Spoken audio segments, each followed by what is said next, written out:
What up, fam? Hit that like, hit that subscribe. Come talk some Sixers with us. Let's go.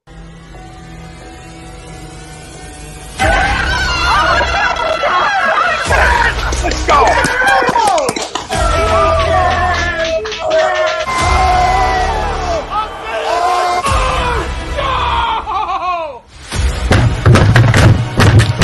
This ain't the fuck like Austin thinking he stinks.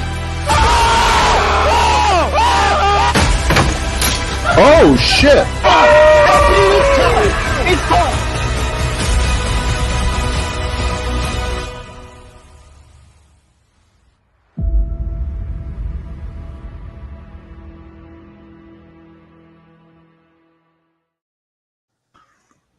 Everybody, this is Agree to Disagree, only on A2D Radio. Every Sunday, we are brought to you by our doc, Make Him Yours, Dr. Paul Vidal, Specialized Physical Therapy, LLC, Burlington, Cherry Hill locations. Find them on the web, specializedphysicaltherapy.com. Nick DelGozzo, Brian Wilson, Greg Milakovic. I'm Tom Arnone, the family out there. Let's talk about it. Crumb of the week at the end of the show. Give you a Super Bowl preview. I don't know, do I change it again? Does the guy change it again? Did he throw a curveball in? No, probably going to stay where I'm at. I think I want to stay where I'm at. We'll talk about that later on the show. Get in there. Sixers trade targets.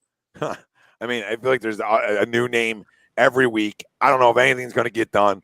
We'll talk about that throughout the show. Our main topic at hand is Sixers Bulls live reactions. Ties into our poll question brought to you by Manscaped, and you can get 20% off and free shipping with the code A2D at manscaped.com. Unlock your confidence and always use the right tools for the job with Manscaped.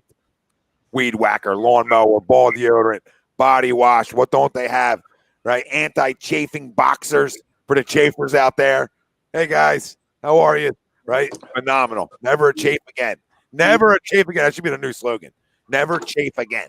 GAC.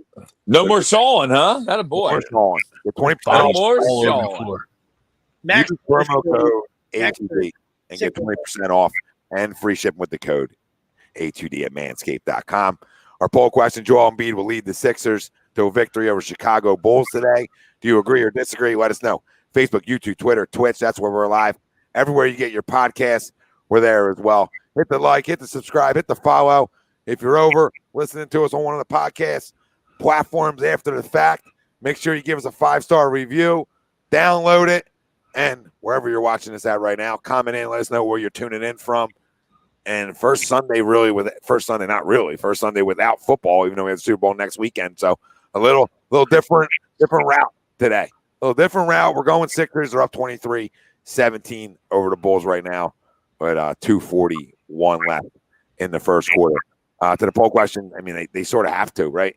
You don't want to go losing 3 in a row.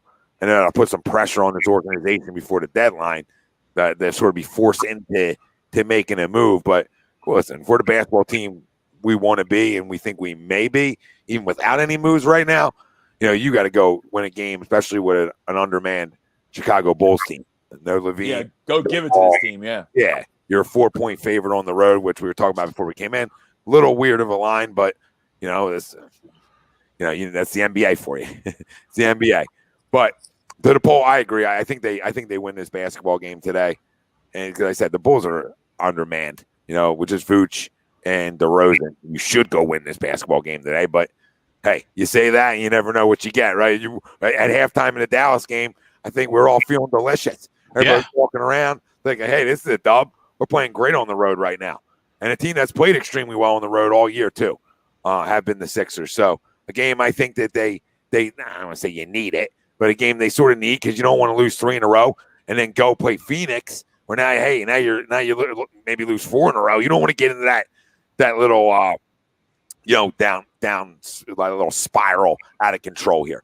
You've been playing really great basketball since Christmas Day. You want to continue that.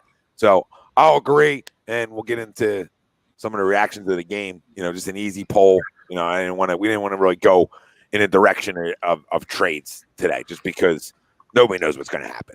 All right, Steve Nash came out today and pretty much said, James Harden doesn't want to be moved. He wants to be here. Now, we know how that goes. That's just people speaking, right? We all know how that works. But, it's also the head coach sitting at the podium saying, hey, he wants to be here. So take it for what it is. But, that's also, you're not going to go up on the podium and say a guy doesn't want to be here. So there's two ways of looking at that. But I don't know what happens at the deadline. We'll wait. All I know for you guys is, hey, it's gonna be a big day. So hopefully we get some reinforcements in here, one way or the other. So to the poll, I agree. What do you guys say? Attaboy Maxey with another 3. 10-0 run by the Sixers, up 9. No, this is a must win. I mean, Vegas has its favorite, and not like you said, not a must win, but Vegas has it as a favorite. So this is a game you got to have. You know what I mean? The Suns are 41-10. And to no thank you. You know what I mean? Like, and I'm sure that would probably be the time where Joe rests again. You know what I mean? Like, triple by Curry. I mean, we're heating up here, little boys. We're heating up. Shooting the ball well early. DeMar. Yeah, I mean, no, I also absolutely agree, and I agree with both of your guys' sentiments that it is almost a must-win game, right? You don't want to say a game in early February is a must-win, but losing that tough game the way you lost it to Dallas, and then with your upcoming road schedule, it almost is, because you don't want to go too far down the spiral. Now, granted, end of the week you get Oklahoma City, you get Cleveland, but Cleveland's been a tough team this year, so you don't know what you're going to get out of that. But on the road against Phoenix is going to be a really tough game, regardless of if we're at full strength or not. So. I'm going to agree to the poll, and so far they're playing well. They're playing well to back it up. Yeah, Georgie with a triple. I mean, we're 5 of 8 from 3 to start the first quarter here. This is how you want to come out on the road for sure. And they're hitting shots too. But yeah, I agree with you guys too. It's the game you got to have. You've lost 2 in a row. You don't want to lose 3 in a row. Obviously, with Phoenix coming up, would be probably 4. So. I don't know. I think it's a game you got to have. Like you said, 3.5-point favorites on the road, kind of weird, but Chicago's undermanned. You just got to go out and give it to them today. I feel like you want to go step on their throat. Don't leave them in the game, because then it could, fourth quarter, anything can happen. Tony Bradley everybody just sitting here waiting for the zone. Yeah, right. Just waiting for the zone to come out. Waiting for the zone. Defense. Yeah, the old tricky zone. Especially when you come out shooting on fire. You know what I mean? Like, you want to stretch that to 20, Wills, to your point. You know what I mean? Because you're obviously going to cool down. You know what I mean? So we just don't want to go Dallas. We don't want to go ice cold like we did in the Mavericks third quarter. You know what I mean? and the scary thing about 2 shots, you don't get you don't get doored in that third quarter. Friday night. Yeah, and then the scary thing from the Friday night game is, the defense picked up, but like it felt like our energy dropped too. Like our energy and our effectiveness even dropped to where we weren't even like going after loose balls. It felt like, you know what I mean? So you need this game today as a kind of just to get back in it, right? You know what I mean? Get back on the right side of it, and hopefully with the Bulls being undermanned, although I guess one all-star to starter. Vucevic isn't an all-star, but he really is, right? So be a nice win if we can get it. Yeah, absolutely. And like somebody was saying in the chat, we started out shooting the ball well, Friday night too. So you take it for what it is, but you got to be able to shoot yourself out of zones, because more teams are going to do it. I expect at some point today to see it as well. I don't know when, but at some point you would think it's copycat league that Chicago's going to do it, and I'm surprised more teams haven't. Honestly, I'm really surprised by that. Especially when you got a big man like we do. You would think they'd want to zone you up a little bit and make you have to shoot yourself out of it. And the only thing I took away from that is I think fucking terrible foul. Tyrese sort of takes the back seat a little bit when Joel's in, and rightfully so, right? But that's where I need his quickness, right? Friday night I thought he could have attacked more, and he was being a little too patient, getting other guys touches. I get it. I understand he's the youngest player out there, but I need you to attack the zone all day. You're the fastest guy on the court, right? There's nobody on the court stopping you. I get it's not one-on-one, it's a zone, but he gets by everybody. And that's the one thing Friday night I would have liked to see more of when Joel went out and Drummond was in, he started doing that, right? And our offense started to come alive a little bit. But, while Joe was in there, he refuses to be I don't want to say refuses. That's a poor choice of words. He's not aggressive enough with Joel in there. And I get it. I understand it. But, I think if you ask Joel Embiid, he's going to say, I want that guy being aggressive. All the time. I want him being his player. Be the player you are. Don't try to be something different because I check in a game.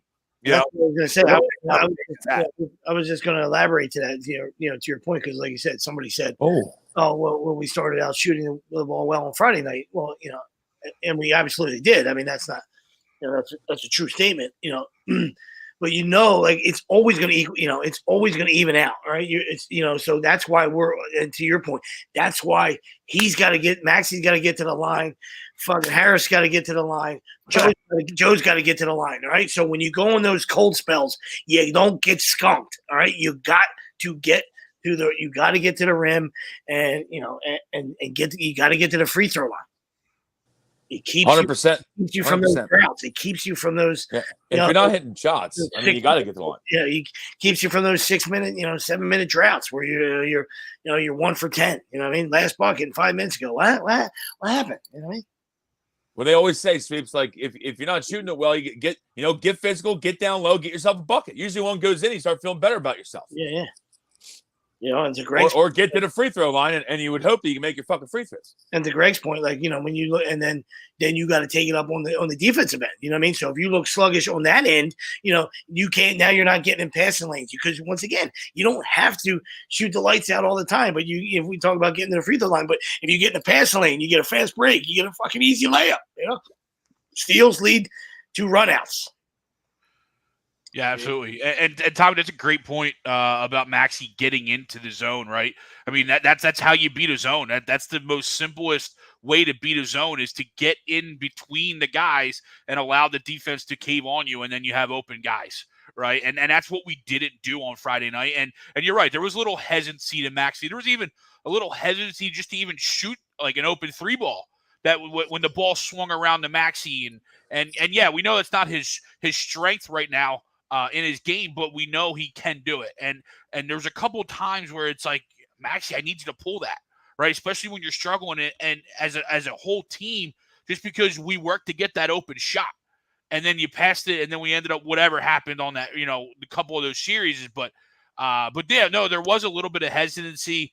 And it's tough to say, like, oh, it's just because Joel's on the floor, but that tends to be when they do struggle together. It is a lack of confidence. I don't want to say confidence, but a lack of aggressiveness in attacking that you don't see when like Drummond's on the floor, right, or Niang's on the floor. And it's different. It's different, but it's there though right now, right? Yeah, so you got a green light. You talk about in-game adjustments in every sport, right? And that's why coaching is so important. Like people look at it like, oh, it's some of these sports is that might be the least one that you need coaching. That's not true. You know what I mean? Like, great job by Jason Kidd on Friday night. You know what I mean? When a team is shooting the lights out, sooner or later, we just talked about the law of averages. All right, so drop into a zone and dare them to stay hot. You know what I mean? Especially if they're not an aggressive team that wants to get to the rim. All right. So if they're just going to sit out there and get cute and start building the house after their torrid start.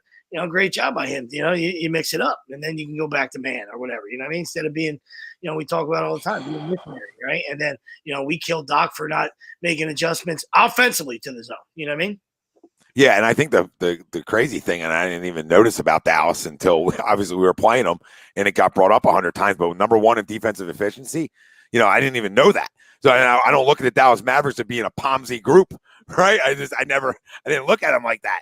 And that's credit to the coach as well and Jason Kidd. But the other big problem from the other night, and then we'll talk more about this night, is just getting out rebounded again. Against a team that's not, in my opinion, is not as long as you, right? They're just not. I mean, Norman Powell was their center. I mean, come on, let's keep it 100 here. I mean, Norman Powell's our goddamn center. We got 2 centers that are bigger than Norman Powell. So how are we getting out rebounded by 4 again? And I know it's only 4, and you're going to say, Tom, it was his second chance. Dwight Powell. He said, call me Dwight. I'm going to say Norman's a shooting guard. He better not have been playing center. Oh, what did I say? What was I saying? It's Dwight. It's Dwight. You're good. Oh, gotcha. But it's just another game where you're getting out rebounded, and not even that. It's like when you watch it, you can see the impacts on second chance points, right? where you're not getting boards and you're getting the second chance opportunities. And I think that killed you in that Dallas game, in my opinion. Not only did the zone kill you, but the second chance opportunities Dallas got in the fourth quarter alone, had to be a handful, in my opinion. And that's just without going off of the stats of it and just watching it. I feel like they got a handful of them, and that's a handful too many. Just a handful too many. I got a box out. There was guys standing around Friday night. Standing around. I mean, Niang was one of them, I remember, what are you doing? You're just standing under the basket. You want to get a body? You got to get a body. What the fuck was that? Yeah. I mean, I think at least two of that was Reggie Bullock's threes came off of second chance opportunities. Yep. Yeah, it was a 2-point game, and Thibault never boxed out, and then they kept it alive, and ended up in Luka's hand, and it was an and one, and that was the ball game. You know what I mean? They pushed it to 6 or 5, whatever it was. You know what I mean? So that was crucial. You know what I mean? So even though we didn't really out rebounded that much, like to Tom's point, it was glaring the amount of probably second chances. You know what I mean? So I wouldn't know that in front of me, but I don't think we got crushed on the boards. We just the timing of the crushing of the boards. You know what I mean? Like I think we only got out rebounded by like 4 or 5. I'm not saying you're to your point, you're saying that shouldn't happen at all. You know what I mean? But yeah, we got rebounded. Your eyes told you it felt like we got out rebounded by 15. That's what I would have thought. You know what I mean? Yeah, because the fourth quarter. I mean, I feel like we couldn't get it. We couldn't get a defensive rebound in the fourth, especially under 5 minutes when it's money time. I got guys standing around under fucking 5 minutes. I mean, I got it's a little bit on just. I mean, it's a little bit on your personnel, but again. I mean, I know the guy doesn't want to be asked questions. Right, but a little bit of that's on coaching, like the extra hustle plays, the getting yourself out of his zone, the being creative and some play design to get yourself out of his zone. It's something. I know you can't question the great Doc Rivers, but when you lose games like that, when you go that cold, you start to look around. And Tobias, I mean, and Toby had 3, right? I mean, that's. He had three rebounds in that game. You know what I mean? Yeah, and he started off pretty well. 3 rebounds and he was 6 for 8 from the field. I mean, come on, dude. If you're feeling yourself a little bit, then shoot the basketball. Be aggressive. Like, I mean, there's not many nights where you're feeling yourself at 6 for 8, right? I mean, you never have a night where you shoot under 12 attempts. I mean, that's just a joke. That's just disengaged, right? You played 33 minutes, Tobias, and you had 8 attempts. Fucking bench I think guys. They were all in the first half. Bench guys that get caught up from the G League attempt more shit than that. Seriously, shoot the ball. I mean, Niang had 6, and so did Danny Green, 7 attempts. You know what I mean? Curry had 9 attempts. You know what I mean? Fergie playing a little well today. I agree with you. It's feel free to put up a 6 for 16, and we'll still fucking roast you. But at least you gave us an effort. At least you weren't trying for the good percentage. Hey, I'm trying to land my percentage plane here. You know what I mean? Like go fucking 7 for 19, dude. We'll be fine with it. You know what I mean? We only got 2. Obviously Maxi's been a blessing for us, but we need them. We need Joe. Joe's been a monster, and we need Harris. We need a little help from you, Toby. We need help. Yeah, it's like, I mean, who else is going to shoot the ball? Andre Drummond just like he never jumped before, like 2 minutes ago. Right, because besides being down a player, like I think we're better off. I know people don't want to hear that, you know what I mean? But I understand the other idiot has a certain skill set. Lottie fucking da, you know what I mean? Like when you fucking go disappear and you go to and you're a pussy in the fourth quarter and in the playoffs, like we discussed it ad nauseum, so I'm not going to get into it again. But you know what I mean? Like Maxey is fucking. Maxi's done his job, all right, and so strong, Drummond. You know what I mean? So, the biggest holdup is like, we would like another player or 2. Yeah, we have a max contract. We have a max contract player not playing. That's the killer. Mm-hmm. Like we'll take any other max contract player in the league, put him on a team, we'll be all right. Just missed it. Yeah, Andre Drummond's such a fucking bum, dude. Oh my god, would you stop? Would you rather Dwight Howard? Go strong. I'm just saying, you're I'm pointing a finger. I've never liked Andre Drummond. And I let everybody know Wednesday night how you didn't like him. And all I'm going to say, he's a fucking bum. You shouldn't like him. He's a bum. All right, I'm not crowning him. I'm telling you, who'd rather have him or Dwight Howard, Wells? I don't know. I wouldn't want to either, but probably Dwight. Oh my God! Just stop it now. Now you Andre Drummond stinks. Your basketball card just got taken away from you. Yeah, I mean, it just Dwight got Howard stinks. Dwight at least brought some energy when he came in. Oh, Look at this fucking slug on the court, dude. Slug who just freaking pulls down pulls down. You better pull rebounds. He fucking stands under the basket on defense. He better get fucking rebounds. He plays no defense for a fucking big guy. I don't know why he's got tights on. A lot of things about him I don't like.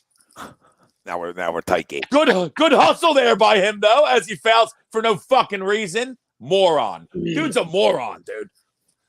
And Dwight's not. Fake hustle right there. Dwight was a walking technical last year. Dwight's been a walking technical his whole career, Greg. He was like a deer on ice last year. Every time he stepped on the floor, he was screwing something up. Fucking terrible fucking play right there. Yeah, I could do it. Andre. Could do it at the foul, but yeah, I mean, he's better than Dwight Howard. He's an upgrade. How much of an upgrade? Okay, but he's an upgrade. I mean, I almost take any other younger center in the league. They have a former Sixer great Tony Bradley on the other side. I might take over him. Oh, don't bring up Tony Bradley. People get all butthurt in the city. That's why I said former Sixer great. Yeah. I tell you what, Furky playing a little bit today, making some plays. Had a week off. I hope he has some legs. Yeah. I didn't realize he's been shooting 28% from three on the year. God. Why is he still on the court? It's a good question. 28% from three is fucking atrocious. I would shoot over 28% from three, guaranteed right now. Niang, why are you trying to cross somebody up, Niang? Samuel, we brought this up earlier. Pit Snoggle. Sweeps used to call me Pit Snoggle. Sure. Snoggle. Samuel brought this up earlier. I mean, you take that for what it is, what Steve Nash said about not trading Harden. He just said he wants to be here. So he didn't. And they want him there. That's what So I mean, and again, he's not. I mean, why? He's obviously going to say that, like you said earlier, Tom. He's not going to be like, you know what? He doesn't want to fucking be here. Yeah, he's obviously going to be like, yeah, we want him here. Terrible talk last night. Like we sat down over dinner, and it was the worst conversation you ever had. So he's on his way out of here. Door. Yeah, because that's what coaches and GMs are getting paid to do at pro sports. Is it they tell you what happens behind closed doors. Like we had the worst meeting ever.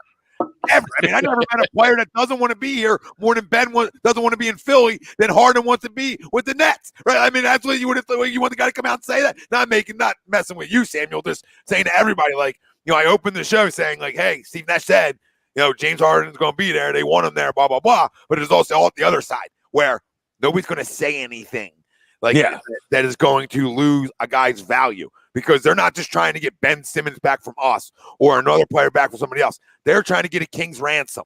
Okay, so when king's ransom, they're not gonna just say like he doesn't want to be here.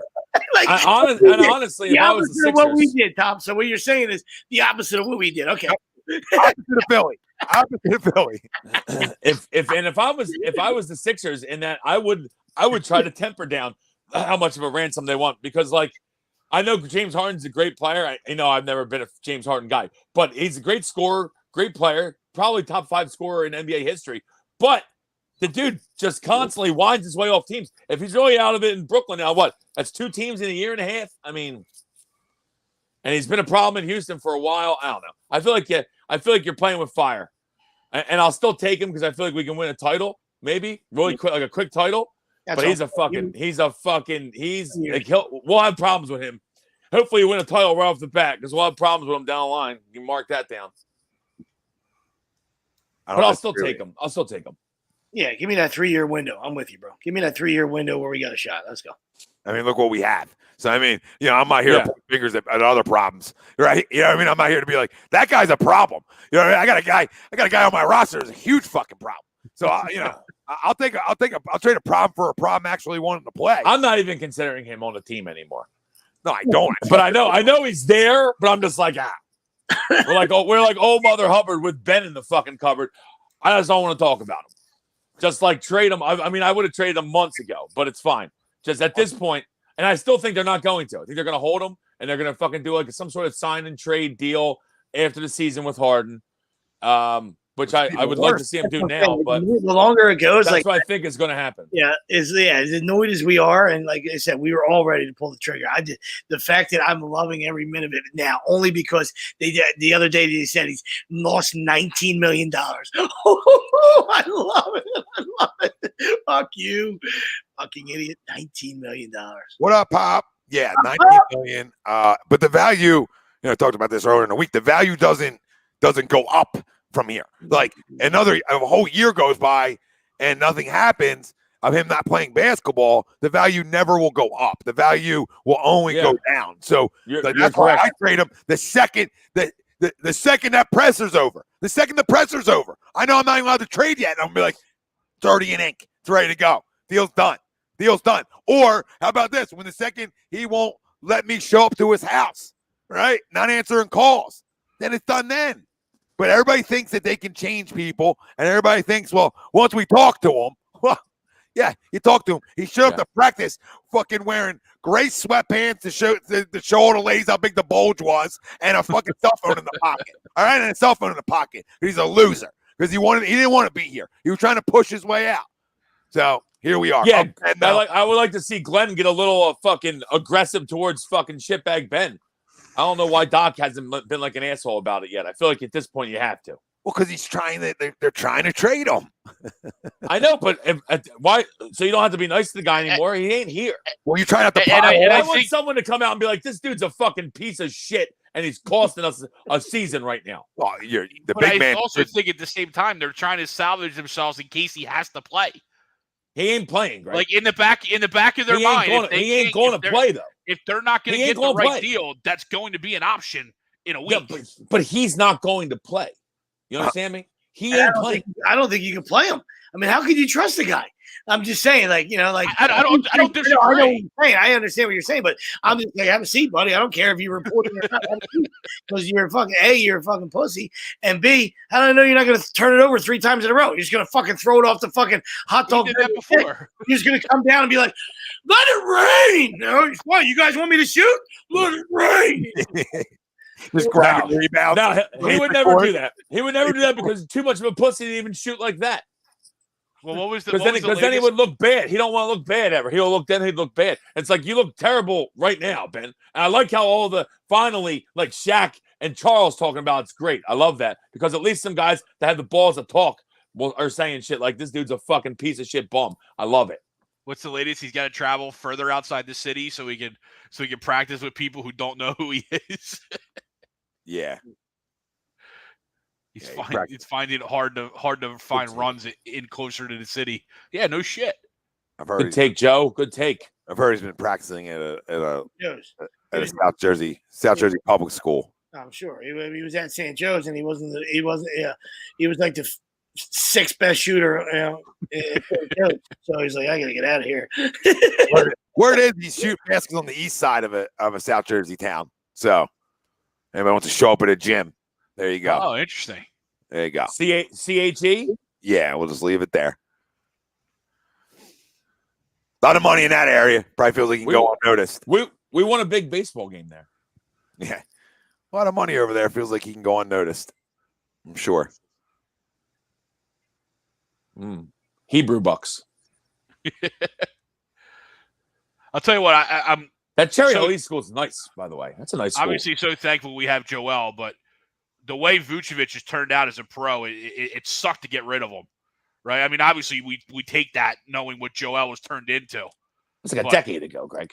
I know, but still, he's been a really good center for a long time, Vucevic. Yeah, he's a good player.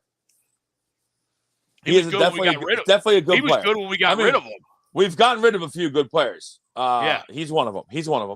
Nothing wrong with having twin towers. That's one before. Yeah. Pop would figure that out. I'm not sure if Glenn would.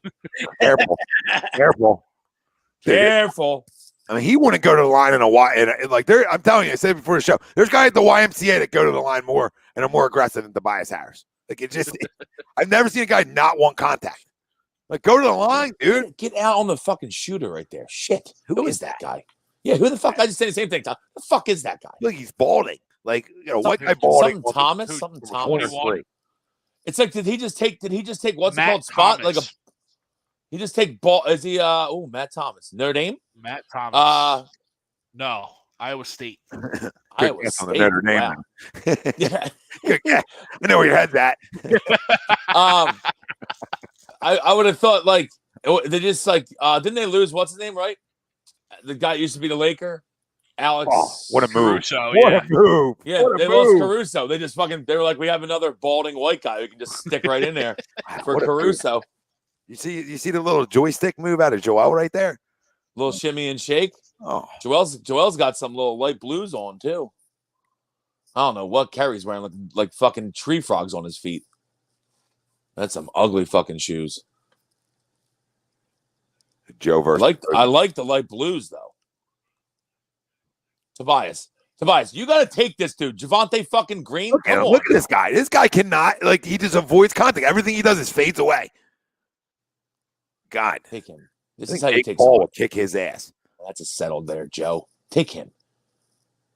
Oh, wow. Just missed that one, huh? Like a fur can 3. Woj bomb. Like a fur can 3. Cleveland is acquiring Karis LeVert in a trade. That is going down. Yeah. Oh, that's a good move for Cleveland. Good. Everybody gets better. But Really good move. Because what's called hurt, right? Who's been playing really well? Darius Garland. I like Cleveland. I like having. I think we've been saying how much we like Mobley. God damn it, Tyrese. Oh, he get rejected by the Reb. He like Sprite commercialed himself there. Yeah, Go I underneath. was gonna say that. Go underneath and do a reverse layup right there. Sixers up 53-43, 2:25 to go I here. feel like we haven't even had a good second quarter here, so it's good. It's good that we're still in the lead. Oh, terrible. Sadly, second I'm a full minute of game time behind you guys, and the score's still the same. Yeah, yeah. That's what we're doing here. Like you said, the score. I'm like, all right, cool. I'm still at the score. Then you're like 225, and I'm like, oh, I'm at 325. Chicago ain't making any shots, but we're not. We need to be extending this lead right now. Oh my God! Stop letting this guy dribble around, please. Oh, Jesus Christ! Curry needs a Come on, Danny Green. He's What been the struggling recently. Yeah, he has. And Curry doesn't. And there's not much more that Curry brings to the Just team. need If him he on doesn't the have a court. stroke. You know, I feel like if he's on the court more, he'll get the stroke back. He's been like on and off the court. Yeah. To answer your question, Samuel, absolutely. Like, I'm not crowning Julius Randle, but absolutely. I'll trade Simmons for fucking Greg right now. I wouldn't go that far, but in terms of Julius Randle, I'm not crowning him, but yes, absolutely. I mean, Julius Randle can play, absolutely, yeah. Julius Randle can play. I don't know if him and Joe. Well, yeah, he's got kind of they can probably play together because he's not like strictly an inside guy. He kind of stretches out more. Julius now, bias, you know. Yeah, I mean, I'll move to bias and fucking tomorrow too. Yeah, I guess Dennis, bias I'm not sure if that was the Bynum one. I know it was like a 4-teamer. That was one. I think Howard got sent to the Lakers in that Vucevic trade. I don't know who we got. You know what I mean? I'm not probably some fucking stiff. It was like a 14 banger, and I just don't know what we received. Greg, pull that up, Greg. Yep. I got you. Yo, by the way, fucking classic. My parents were at my aunt and uncle's house yesterday, and they gave fake scratch offs to my parents, right? And said my dad hit for $5K. He was going nuts. My uncle got it on tape, and then they're like, by the way, it's fake, it's not real. Yeah, that's amazing. Glenn's boiling. That's what. Boiling hot. Yeah, see, and I think they fixed that because the original prank was like 50K or 100K or something when they were getting people. You know what I mean? Like 5K, you can get somebody. You can get somebody to run in traffic naked. You know what I mean? Like, I got you, motherfucker. Like if I scratch on 50K, I'm like, okay, where's Austin? Where's that? Yeah. Where's somebody got me here. It was the Bynum trade. So. Oh, wow. And they're getting as part of a 14 trade. The Sixers. The Sixers acquire Bynum from the Lakers and Jay Rich from the Magic, and trade Iggy to the Nuggets, Vucevic, Mo Harkless, and a first round pick to the Magic. Yeah, that was when that was before pre-tank. The Woj. Yeah. Woj Bynum never played a fucking minute as a Sixer. What a bum. on the Cavs Pacers trade. The Cavs are sending a package to the Pacers. Ricky Rubio expiring contract on the lottery protected 2022. He blew out his knee, right? And a first round pick and 2 second-round picks. So is Ricky out for the year? I know he blew out his. I thought he blew out. Yeah, yes, he is out for the year. He was playing great. That's probably why they got LeVert, because Ricky was playing great ball. Mm-hmm. I feel bad for him, but that's a good contract for Indiana to get because it's an expiring contract. So that's what everybody wants, expiring contracts. JoJo 19 already. Let's go. Yeah, DeMar's got 21. They're both balling out. Julius is in a last year, but he does have a contract extension coming up. Starts next year. 4 years, called 117 million. He'll start making 23, 25, 27, 29 when he's 30 years old. It's like the same deal. Troy, I don't know what you want. Yeah, Troy. yeah. I don't know what you want. I know you don't have to be all in on Randall, but what do you want? What do you think you're getting? What do you think you're getting when a guy has been smoked by Hall of Famers on national TV? I mean, they think they got all time. Great take, Max. Right on Tommy's point a little bit ago. Get to the rim. Sorry. Take it to the bucket. Is Joe on the court right now? Yeah. Yes. He set the pick. He set the pick. Good to know. I need him. I need these. Roll off balance. Boom. Remember, this was the whole talk during the summer. Yeah. The whole talk during the summer was, a lot of people think they got a Porsche. A lot of people think we got a Porsche. You know what I mean? Like there's guys like us that that have eyes and that are out. You know what I mean? Like we know what he's made of. You know what I mean? But there's a lot of people that are obviously Team Ben, and they think it's a fucking Rolls Royce. So sorry to tell you, Danny Green. What the fuck are you doing? Sorry to tell you. It's a Rolls Royce, man. It's got no engine. Don't foul jump shooters, dude. What is wrong with you? Fucking Christ. They teach you that when you're in second grade. Don't foul jump shooters. Look, a lot of flopping going on there. It did look a little flop. I think he got him on the arm, though. Just go straight up. Yeah, DeMar. I feel like DeMar gets a lot of calls. Maybe more than he should. Great player, though, but a lot of calls. Well, we have a guard, Troy. It's the guy we were just talking about. Yeah, I just don't think you're going to get the perfect thing back. I don't think you're at the point that for any of us to think you're going to get the perfect thing back. Yeah, I mean, at this point, I just want a guy that's going to contribute. We have a max contract not playing. Anything we get back would be helpful. Yep. Any little thing. And this guy would love for him to make a shot. He pays. That a boy. This guy. Oh, now he wants to take it hard to the basket. Go. Time. Good to have you. Just ask you to play downhill, Toby. Mine home. That's all I ask from you. Play downhill. It's a good cut there. Yeah, it was. Way too easy. Oh, wow. That was that's in the book of fucking coaching cuts right there. That was gorgeous. That's a Princeton offense. Princeton offense up his Guys, about good fucking call time. I was about to say, very Princeton. Very Princeton. Peter loved that one. Yes, he would. Backdoor king. Mm-hmm. Oh, give me that 3 ball. That boy, Joe. Hey, baby. Oh, the 1 foot. Whoa, the 1 foot wet. Billy Donovan's gotten a lot grayer since being in the NBA. Dude, I was about to ask who the fuck that was. I thought it was the mayor for a second. It's not Steve Mix, that is. I'm with you, buddy. Freddie Hoiberg. I got you. Freddie Hoiberg, yeah. I'm with How about that easy? All the way, Toby. Oh, my God. Go strong. Oh, that's got to be I'm way behind. Fucking dunk that in that guy's face right there. You have a step on him. Well, there's little guys probably playing up at Audubon right now in the freezing cold that are taking it stronger to the rim. Dude, he's got to step on the guy, and he goes up for a left-hand layup. Like, fucking bang on him right there. He has no bang in him. You know what I mean? Like 0 bang. I feel like I saw him bang on some people when he was on the Clippers. Why is the dude only when he's on the Clippers, too? It stunk on Detroit. I feel like he's only was going to the Clippers. Remember that year that he was awesome on the Clippers? Like, dude, Yeah. Tobias Harris became awesome. Then we got him. Like, no, he's not. He's They're not not. awesome. He stinks. And then we got Doc, and we're like, all Under right, Doc. yeah, we're gonna Under team him Doc. back up. Under Doc, because I shouldn't call him Doc, but there's only one Glenn in my fucking mind. All right? It's fucking Glenn Wilson. So I refuse to call him fucking Glenn. It's fucking Doc reluctantly. And Andrew Baker, yes, I second that. Yes, absolutely. Little puss.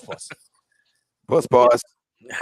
Don says he's watching the Pro Bowl. He said it's horrendous. They're not even tackling. He's watching the Lions play. Don. The only time the Lions extend the season. You know what I mean? It's the only time he gets the Lions for an extended season. Hey, playoffs feel like a playoff game for Don today. Playoffs, Don. Are there any Lions there? I was about to say the same thing, Greg. He's claiming there is. What are they all filling? Couple Like Josh Sweat? Couple linemen. Maybe he says, maybe he says tackling. I'm watching the Lions play. So maybe you're saying that. Yeah, there's not a single line in the fucking Pro Bowl. Because it's so horrendous, Don. It's like watching the Lions play. Is that what we're going with this? That's right. Also, Don. In Don's head. No offense here. Turn that the fuck off, dude. Seriously. If you're watching a Pro Bowl right now, do better. Terrible. Awful. Do better. You're better than that. You did at 9:15 this morning is telling you do better with your life. All right, guys, do better. It was actually 10:10 when I got Sorry, home. But sorry. do better. Yes, 100% do better. Don't watch the Pro Bowl. It's fucking You terrible. know, There's been one hit in the history of the Pro Bowl. It was Sean Taylor on Brian Moorman. Besides that, the Pro Bowl's terrible. Yes, that was the only good. That was the biggest highlight in Pro Bowl history. If you don't know what I'm talking about, look it up. Phenomenal hit. Smoked them. Anthony says since Bobot's been gone, Tobias isn't the same. That's true. Just the two of us doing commercial. I can't believe how many times Jay Harris tried to bring that up on the broadcast on Friday night. Oh, we get to see the Toby and Bobby show. Like, oh my God, Jay, shut up. Maybe he was too busy looking over it. That's why he only had 8 attempts. I was so grateful that was on ESPN, so I didn't have to listen to the fucking local one. I mean, not trying to get anybody canceled or not. I would have rather. You're starting to creep on the cancel line. You got to watch yourself there. You're right on that cancel fault. You got to watch yourself. That Ala Abdelnabi is horseshit. Woo! That went different than I thought it was going to go. But I do agree. I don't like Allah either. I can save it. I don't dislike Allah, but he's not good. Yeah, no, I was just. It makes me miss fucking Zoom and the fucking and the mayor Steve. The mayor. Don't even say. Yeah. Okay. Multiple league sources have either told or seen notification and shared with me. Eagles defensive coordinator Jonathan Gannon was informed as of yesterday he would not be receiving the head coaching job for the Texans. The process is ongoing. So I love how the Texans came out and said they might hire Flores still. You lying? No, you know who it is? No one's hiring Flores right now. Today, Wills, you were hitchhiking. Today's report, they're hiring Drago.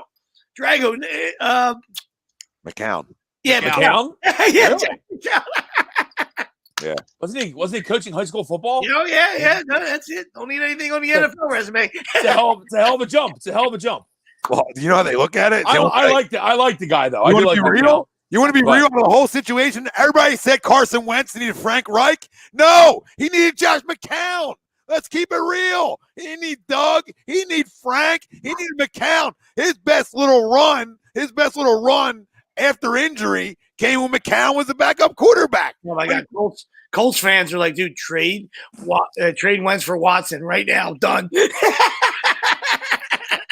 We'll give Carson another one of his. We'll send him to another place. If it doesn't work with Josh McCown, it'll never work, right? If it doesn't work with Frank Reich, it will never work anywhere else.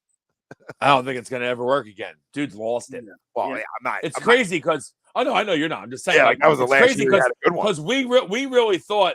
I mean, you skip back to 2016, obviously 2017 before the knee injury, but I mean, I think you talk to anybody, thought we had somebody special. We had somebody really special. And wow, the regression. I understand he had a lot of injuries, but man, he's nowhere near the player he was before. No. No. And he just looks like he has no confidence. Like he had so much confidence. Remember 2017, dude? I feel like I think we converted 96% of third downs that year. Like I swear to God, especially when he was on the field, we converted every third down. It was amazing. He had so much confidence. And that looks like he has none. Yeah, I agree with you, Wells. He definitely wants. That's a big thing. It's a big thing. Yeah, like a pitcher in baseball, like anything else, right? You start losing it, you start losing your confidence, and it goes from there. I mean, you're just a little bit tentative on a ball, right? It's picked or it's knocked away, right? So it's everything's got to be trusting. Can't play without confidence. When did that happen, right? Did that hit in the playoffs? Is that what did it? You know what I mean? It was a headshot. I mean, that's kind of where it was. It's kind of where he stopped being even a shell of himself. Like even that season, he felt like he had a good year. I felt like he was throwing the Wawa workers on the outside. Yeah, he didn't have a bad year that year, but he still wasn't great there. Like he had a bunch of good thirds, especially down the stretch to get us to the playoffs, obviously. Yeah. But before that, though, he was very mediocre, I felt like. No, agreed. But yeah, it's very strange. It's just the way he's fallen off and regressed is very strange. Mm-hmm. Like I thought for sure that the Colts would make the playoffs this year. Delco Green has a question. Do you guys think the supposed Harden deal is a play to generate more interest from other teams? Absolutely. Absolutely. Yep.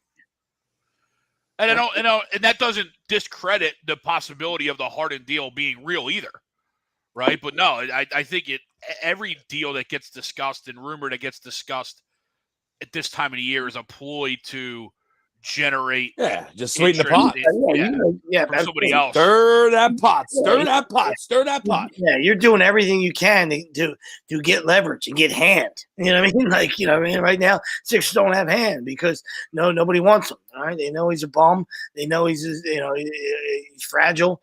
You know what I mean? And even though we know that people think, oh, they can fix everybody and maybe a fresh start, and maybe that is the case. All right, and that's kind of maybe what Daryl's holding out on. Like, listen, it's it's in there. You know what I mean? You're going to have to pay for it. You know what I mean? And we'll see who wants to pull that trigger.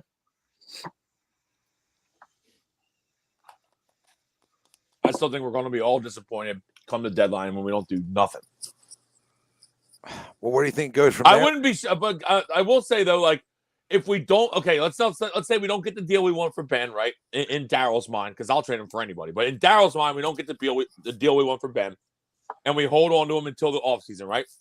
We still, in my opinion, I would still try to make maybe 2 little moves to try to help the team because we are, like Tom's been saying, we are pretty. I mean, I don't know that we're a title contender currently, but I mean, MVP, probably the MVP. We are playing good ball. A couple little pieces could help us get over the top here.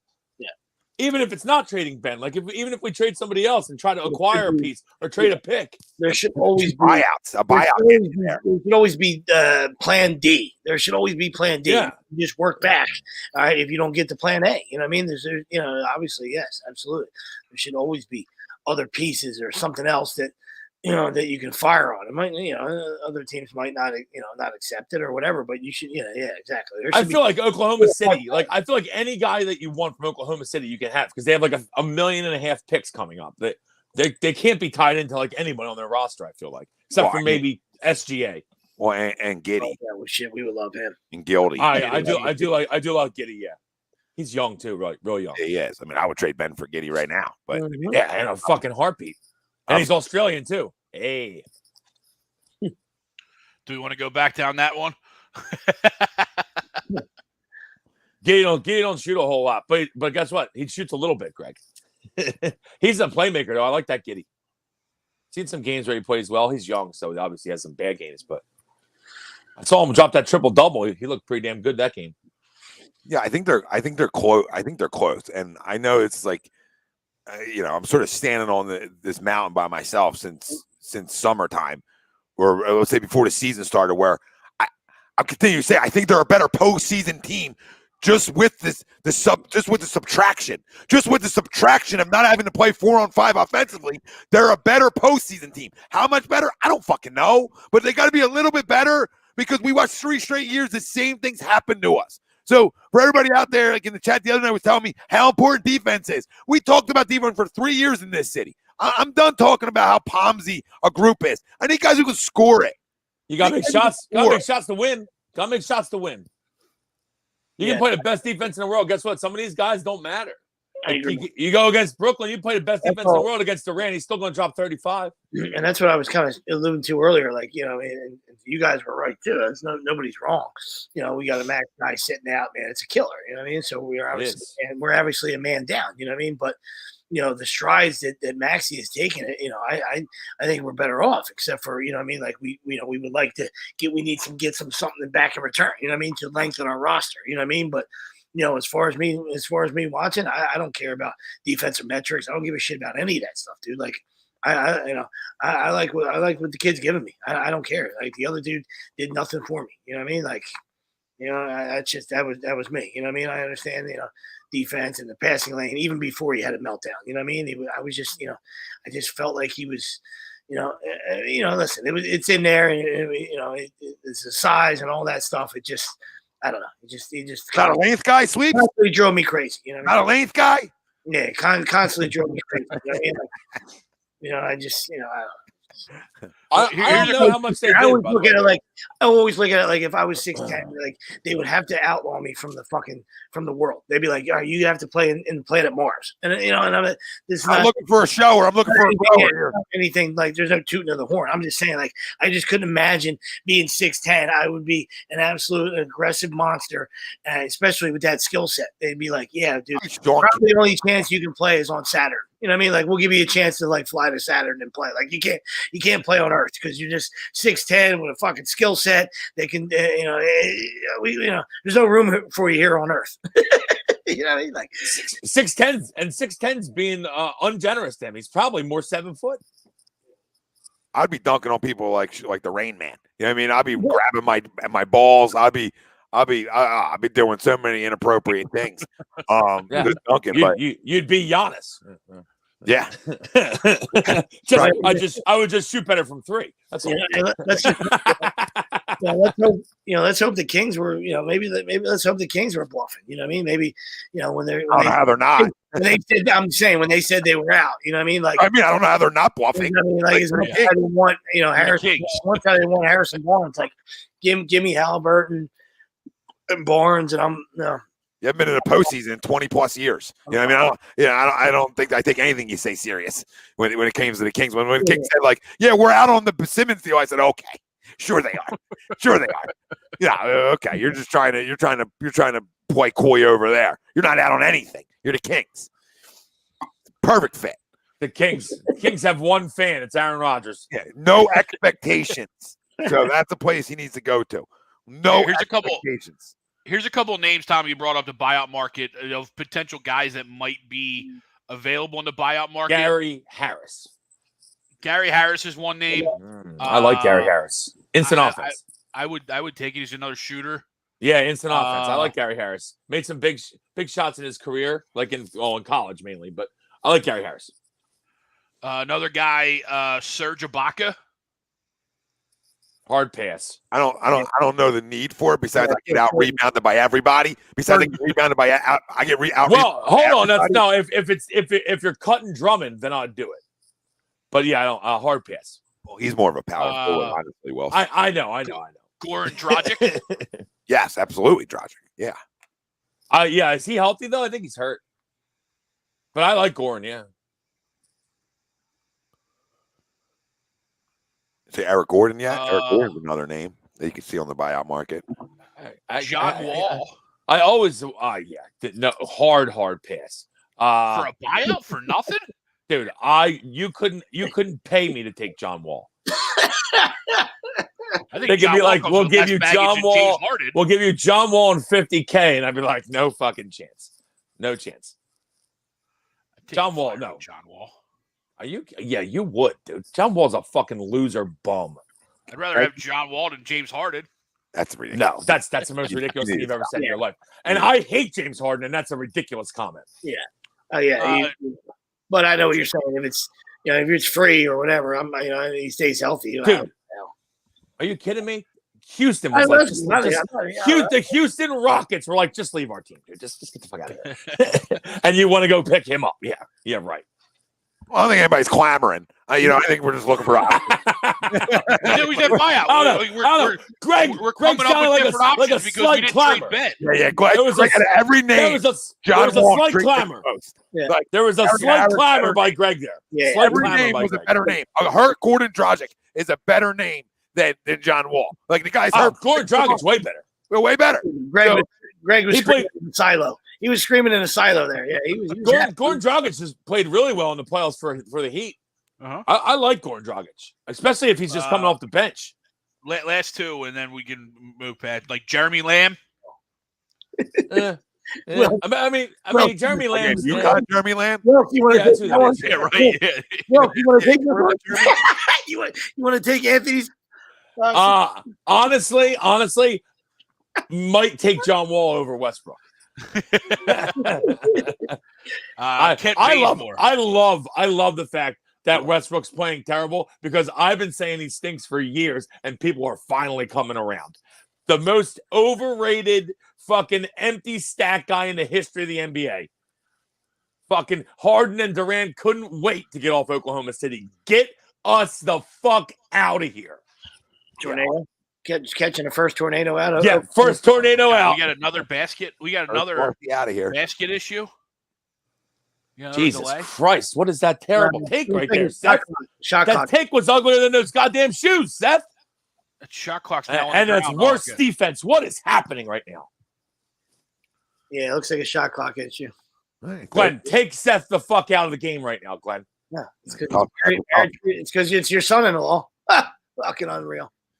Dude, terrible take. Then he doesn't hustle back on defense. Yep. Fucking horn sounds. You better make that shot.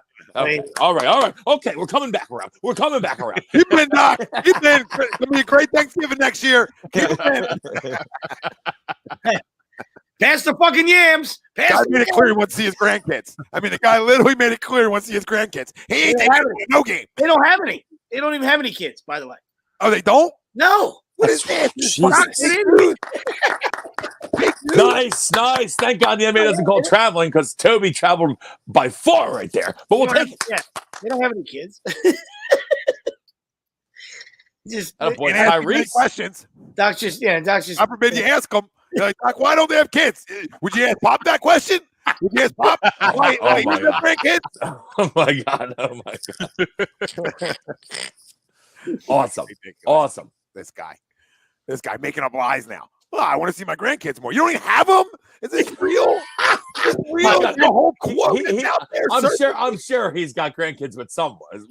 I'm sure he has multiple kids. One of them's got a kid. I'm sure Austin's got kids, but We're not talking about all.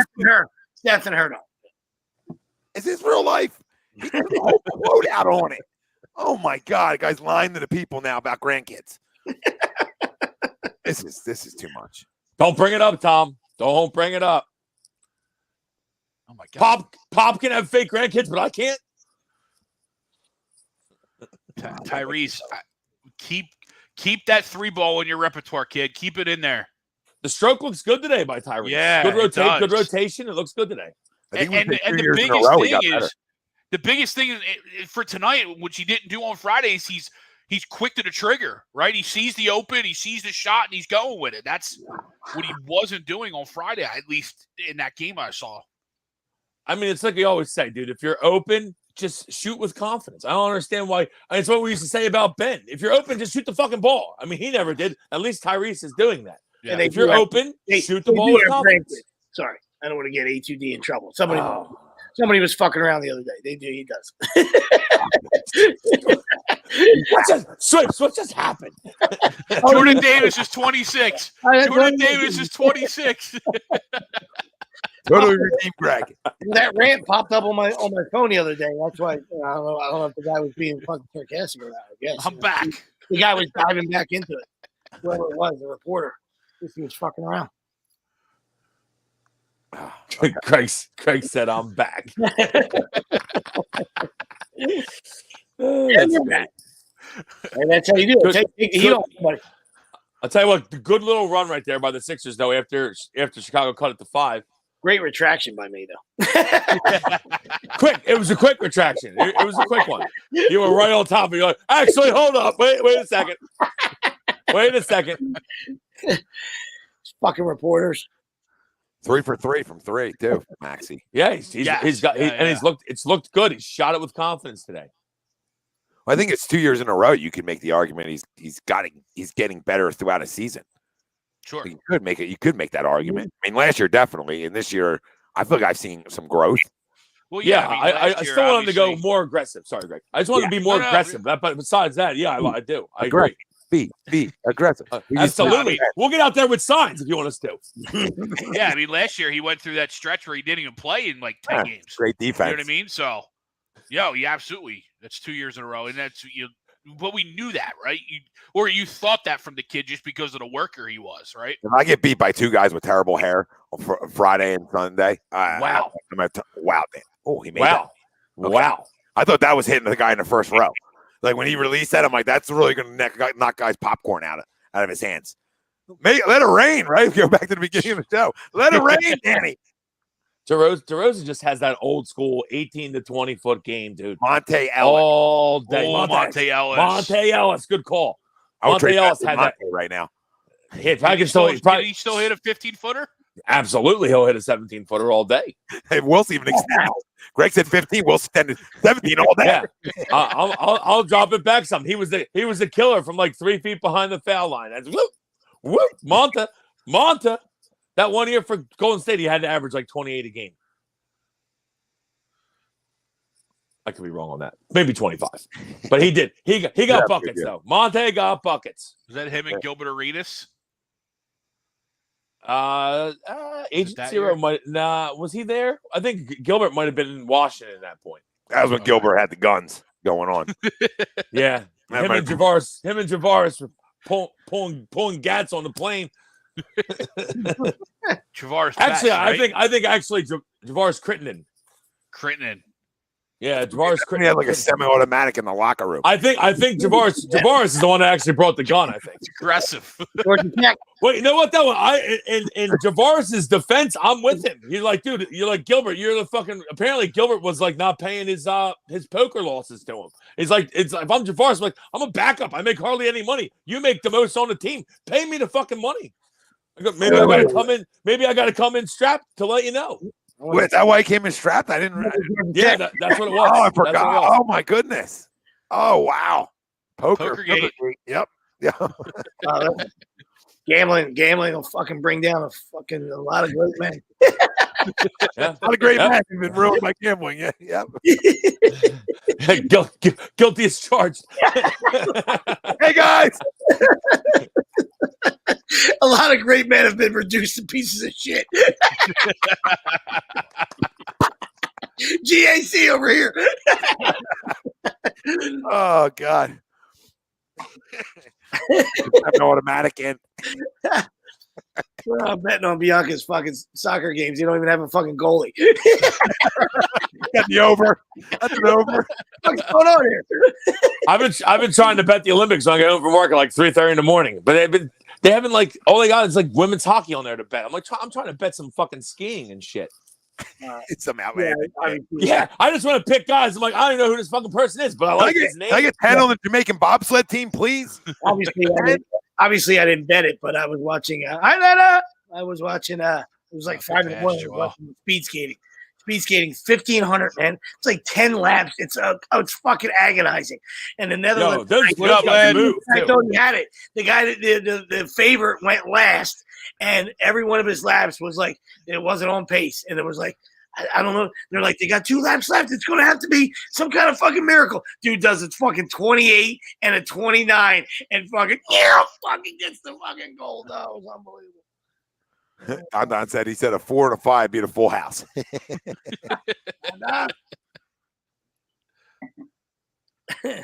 I think I don't like the Winter Olympics as much as the summer, but there's a few events I like. And I like the fact that it's on at fucking 4 a.m. when I get home from work. I like that. Big fan of China, Will says. I'm really not, though. But Got a guy. I'm a fan of better the Olympics being on the other side of the country. That's a humongous walk. Jesus. Yeah, where's he going? Yeah. What the He went fuck? back to Toronto. Is he literally arguing walked back about to that? Toronto. Is he arguing about that? He just walked back to the river walk. Guy just went all the way to San Antonio. Took 5 steps. The fuck is he doing? Oh yeah, easy travel. Jesus Christ. Easy travel there. Oh my God, he's getting hacked. Get in. Get in. Go, JoJo. Bill Middlebrook with an unbiased opinion. What up, Bill? What up, Bill? With Ben or Smart Horford. I don't even think that. I mean, I can hate Ben Simmons all I want. I'll go option 1. You saying for Harden? Yeah, he wants Harden. Bill wants Harden. Smart's the only thing that's worth anything that Boston's giving up. Yeah, why would first off, why would the Nets want Smart, Horford, and Richardson? What is that? That's like a typical Boston trade. Oh yeah, I think they're gonna do it for Smart. Fuck out of here, Bill. Why? I mean, unless they're expiring contracts, which I don't think they are. No. They would never do that deal. Like, I get it. Why would you do it for Ben? But at least there's talent there. Big fella's going off right now, ladies and gentlemen. Yeah, he looks great out there. And I just don't think, who do those? Maybe Marcus Smart would play, but Horford and Richardson might not even play. Josh Richardson definitely wouldn't play. He's a bum. And Al Horford, I mean, he might get a couple minutes, but he ain't playing a lot for them. The only reason Horford would make any bit of sense for them is the length, right? Because there's something they lack a little bit there, a little bit.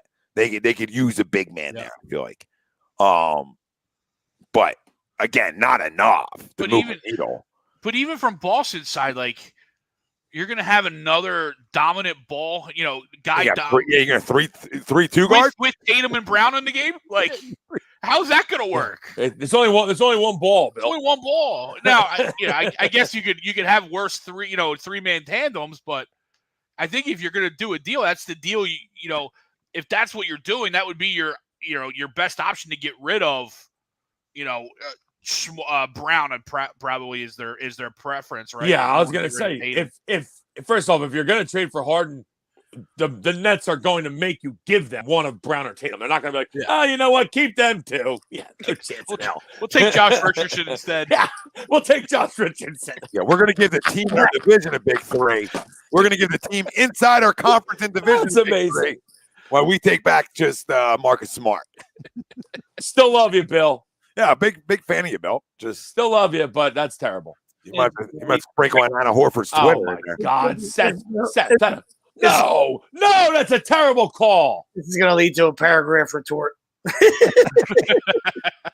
Dude, that's all ball, and it's terrible defense again by Seth. Get a rebound, Seth. Yeah. That's all ball, though. Embiid wants him to review it. Oh, Sam Cassell's not even foul. Shut the fuck up, Sam. He said he got his head. I do like Sammy. Don't you can tell Doc shut the fuck up, but not Sammy. I like some Sam. I mean, that's why Ben's not here, just so you guys know too, because he wanted him to shoot too. Another guy, whole fucking locker room last year. Oh, dude, that's all ball. He didn't get no head. What's Sam talking about? I don't know. Fire Sam too, then. Bye, Sam. All right, up 9. Up 9. I'm so far behind you guys that I'm waiting for this. I'm waiting for this play. Like, I'll be your review here in a second. Was that accidental? You think? I think so. It was kind of accidental. Like Toby was like, "Did that just happen?" That happened to go in. Great pass by Joel, but it did look a little. I mean, maybe the softest dunk on someone I've ever seen. Like, you know what I mean? And I've seen a lot of it in my years in the NBA. I wasn't even sure how to react. That's all. No, we both looked at each other. That's good. Yeah. And nobody on the bench reacts. Yeah, nobody. I don't even get a high five. I was like, maybe I can't see from one. So I just. And then he shoots that foul shot after that. Jesus Christmas, Tope. Oh man. Oh, a T on Vuk. Okay, pay him up. He didn't like getting Posterized. The guy threw it from the Or park. Mr. Softy. He threw it from the parking lot. Don said Greg is still watching Sixers versus Hawks game 7. He's so far behind on the stream. Troy, real question. Why would Harden want to play with Tatum and Brown over Joel? Harden gets his shots and plays with Joel, who's a superstar, while Tatum and Brown already fight for the – yeah, I agree. Yeah, Troy, I don't think he would want to. Honestly, I'm right with you on that. Can we ever get rebounds, please? Sorry. And again, you're fine. You're fine. And yeah, that's a big shot there. And again, like to Troy's point, to me, the Nets would never make that deal without making them include Tatum or Brown. There's no way they would ever do that. No, not even at a conference. Like they can no chance. They can be in the West and say, "No, we're not doing this." Okay, Toby. Toby, you suck. Can we trade Toby? Good take. At least he's waking up a little bit. We'll take it. But it goes to say what myself and a lot of people have said: play downhill, Toby, because you get matchup problems for defensive guys all the time. I feel like in a regular season last year, he was, because you're either going against a 4 who can't cover you, isn't quick enough, right? Or you're going against a 3 who's undersized, right? So either 1 or 2 matchups Tobias Harris is always going to get. Yeah, if it's a 4, he should be shaking the 4 and getting an open shot. And if it's a 3, he should be backing them in and going to the hole. Another missed free throw. Fucking A. Not even close on these free throws, too. Same one, too. Yeah, right off the front rim. Terrible. Right, why he's scared to go to the line. Oh, jeez. Obviously, different level of playing, but over like the last 9 games, Villanova shot 91% from the free throw line. Yeah, I don't care what level it is. As a team. I don't care. You don't even got to say that, Greg. You can talk about it. You can talk about an AAU team shooting 91%. And I'm going to tell you, hey, I bet you they have a lot of wins. Yeah, it's our ball. Yes, idiots. I was watching that UConn Nova game last night. I think they went 21 of 22 yesterday. Yeah, how bad's what's called hurt though? He couldn't play the rest of the game. Obviously, when he got banged up, and that's obviously going to be a huge concern. But Gillespie. Gillespie. Yeah, I know what you're meant. Yeah. Yeah, but was his X? They said he was getting X-rays today. I didn't see the update. I'll look it up. Gillespie got hurt. He hurt his second half. He sprained his ankle. It looked kind of bad actually. Like it was like one of those ones where you're completely. He was coming off of a knee though too. Yeah, last year he hurt his knee. Yeah, he tore his knee last year. So you're just hoping. But he's been playing. He's been playing great. Like you need. I mean, basically, Villanova has no chance if he's hurt. Yeah. Like they have a shot. They have a shot to possibly cut the Nets down if he's healthy. If he's hurt, they have no shot. And especially with the newfound, production they got from their big, like especially yesterday. And he's not even really big. He's only 6'9", 6'10", but he got 25 points yesterday. If they could add, you know what I mean? If they could add something from the inside and not have to rely to just be a jump shooting team. Yeah, because you go cold and you lose a game in the tournament. Yeah, if you're just a jump shooting team, it happens to them all the time. I might have to throw my luck. I like Chet. I mean he's still so frail, but I do like Chet. I mean he's got to get Chet's an issue. Yeah, he got to get bigger. I think he's a couple years away from being good in the pros, though. Yeah, I would venture. Listen, I would put. He might be a good player, but maybe like 3 or 4 years from now. Yeah, I don't know if he should because he's going to be a lottery pick and he'll be. He's going to be top 2, Tommy. Yeah, I know. He's cold to do it, but if he's smart though, and he has the right people in his ear, he stay one more year. I don't think he will, but I hear you. No, he won't. He won't. I get it, and I understand why. Right? But listen, he's got some AD in him, and I mean, and I'm not comparing him. One guy's done it in the league. This guy hasn't even done it in the league. I'm just saying, body frame wise, you know what I mean? 7-footer length like that. You know what I mean? I think Czech obviously shoots threes better, but it's not a question. But similar frames. You know what I mean? AD's way more heavier. You know what I mean? But yeah, I was gonna say he's kind of a mix of a little more skilled AD and a little less skilled KD, right? You know what I mean? Like he's kind of that mix of those two.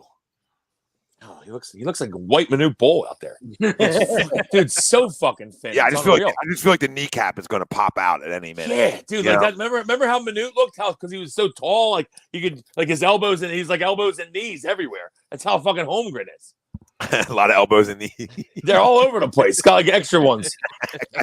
He's got 4 elbows. Well, I got you. They're like one of those guys where you get hit in the elbow and it like cuts your face open. Like, the fuck just happened? Yeah. Dude's got fucking Guy has long nails all over his body. Got razors on his elbows. Yeah, guy's got long nails all over his body. Big fan. Yeah, but I mean, he is probably going to go top 2 or 3, obviously. So he's probably going to go out. But I think maybe when he gets some frame to him and gets some size on him, he'll be a good player in the pros. But that probably won't be for a couple of years, I wouldn't think, because he's just so thin. He's like ridiculously thin. He's gonna get hit around in the pros. Yeah, this isn't as much as we break the NBA's balls a lot. I mean, it's still physical. Yeah, of course. That's right. Big boys, some grown men up in here. Exactly. If I was picking, I'd take Bonchero. You know what I mean? Bonchero's, he's yep. He's fantastic. He's fantastic. And there's old Pablo, big boy. Paolo Banchero. That's a travel. Jesus. We'll take it. Bang that, Georges. Oh. That's a Billy Donovan screaming at the ref. Terrible travel there. Billy the Kid. You just left out Schroeder. You left out Schroeder, Bill.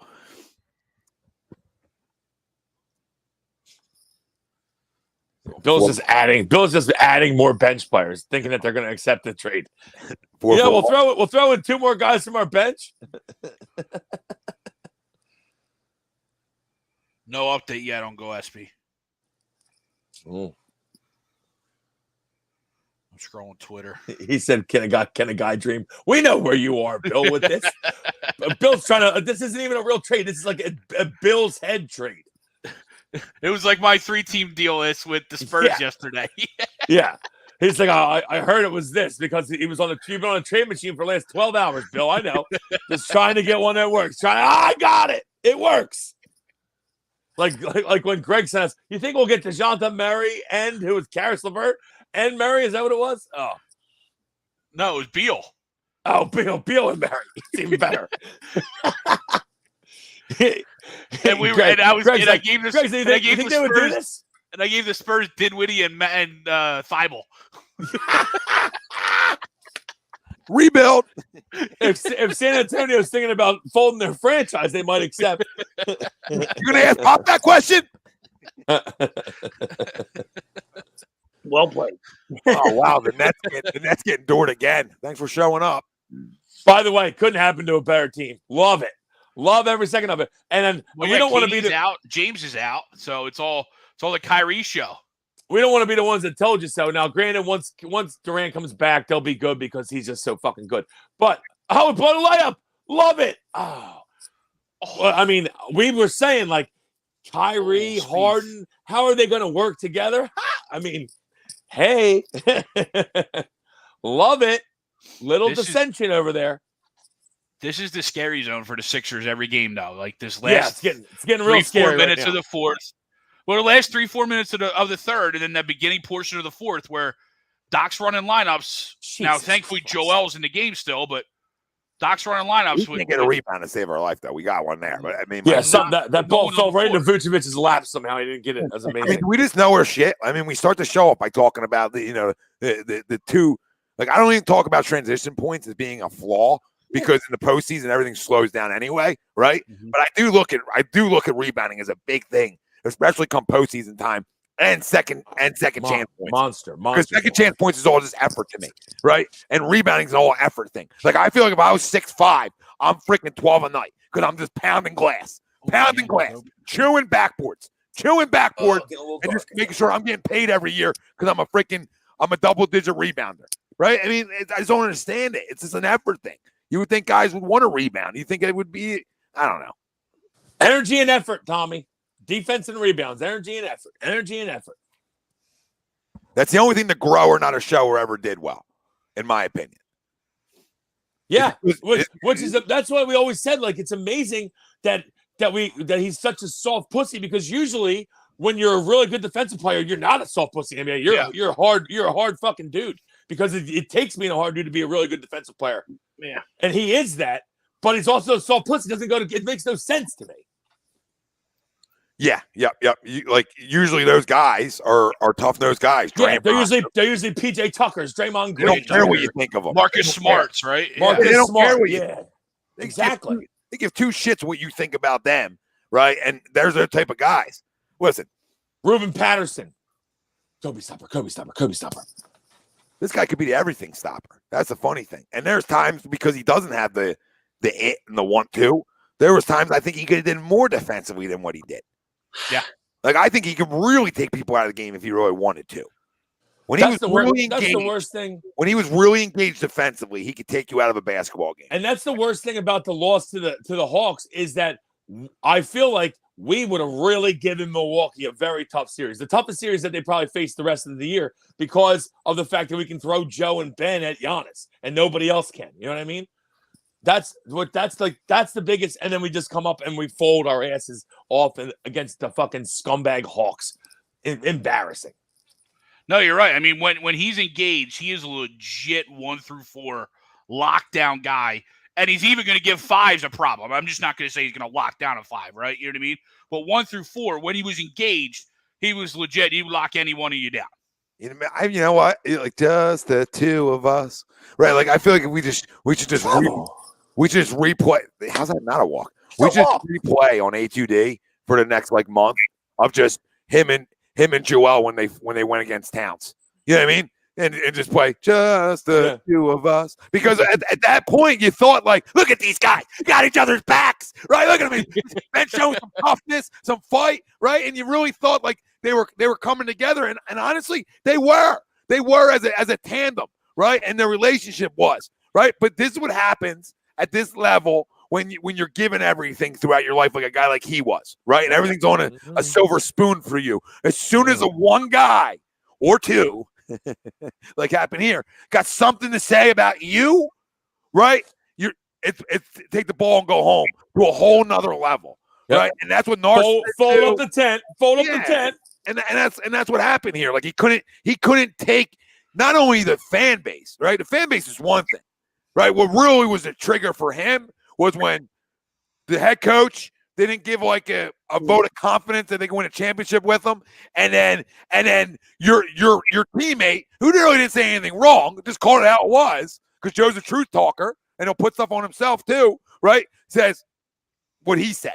And then you get a guy who says, "Oh, I'm not answering nobody's calls." So at the beginning, I understand. Like the summertime, you're not wanting to talk to people. You're a little pissed off. I totally get. I totally understand as a competitor. But the second them lights turn on, game one, I'm fucking out there to prove every one of you wrong.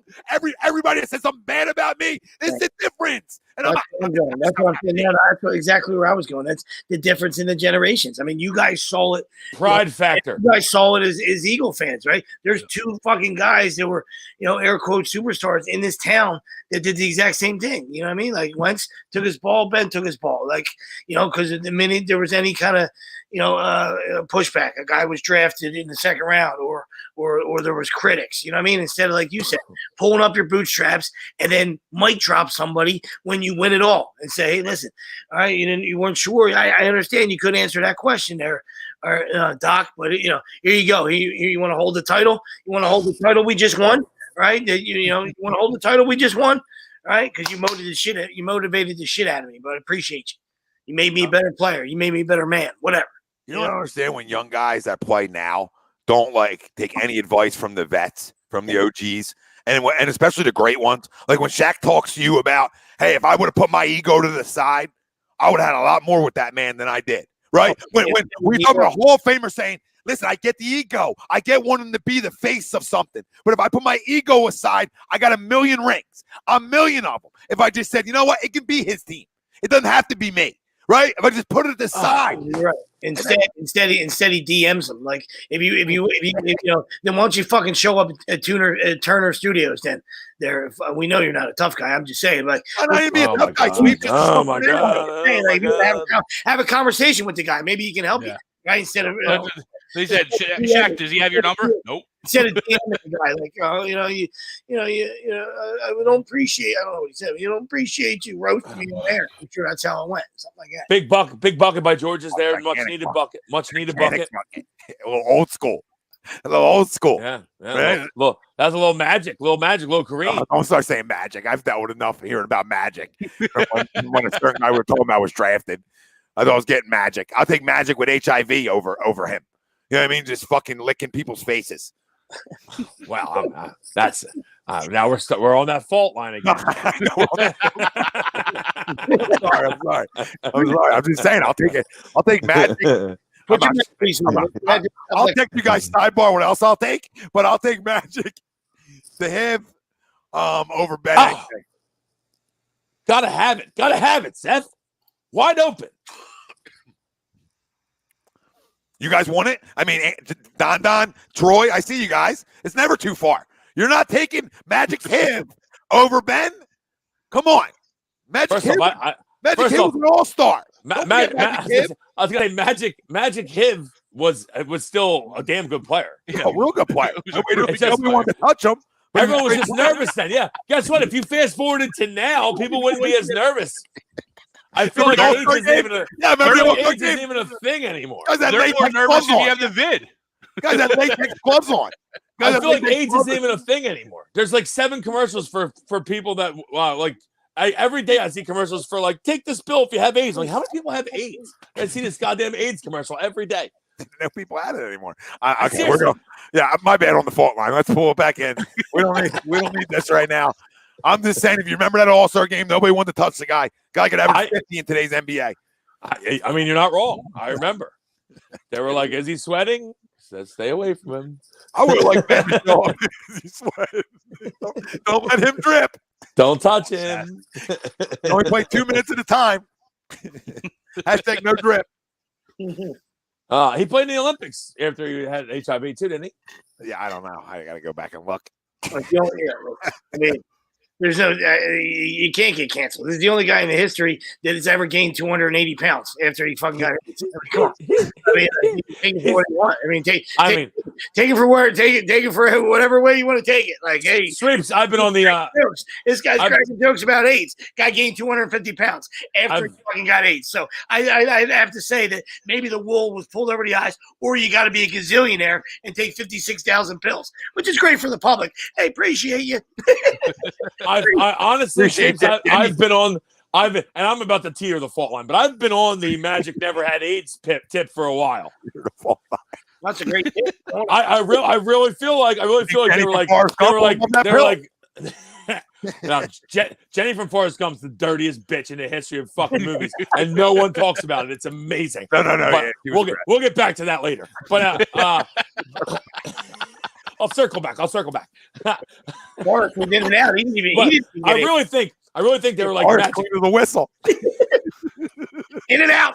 What they don't tell you is that Forrest Jr., little Haley Joel Osment, has AIDS, and Forrest is also dying from AIDS. They don't tell you that at the end of the movie. They gloss over that fact. Forrest 2 was a no-go because of that. Good call. Hey, no. The tuna paid for a lot, Wills.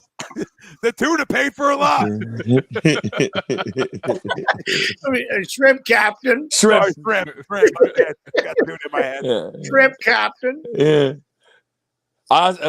Lieutenant Dan, what are you doing here? But I still think that they were like, listen, you won a bunch of titles already, Magic. This AIDS crisis is terrible. We need someone to be the face of this. Listen, in 20 years, we'll say you don't even have it anymore. It'll be fine. And we'll give you $100 million. And he was like, you know what? Fuck it. I'll do it. I'll be able to buy He's like, they're like 25 years, you'll be the owner of the Dodgers. Yep, that's it. Come on. Nobody will ever bring it up. Face of AIDS. Owner of the Dodgers. Couple movie theaters and go. Time's you. Face of AIDS, Dodgers. Face of AIDS, Dodgers. Right. So true. We'll never bring it up.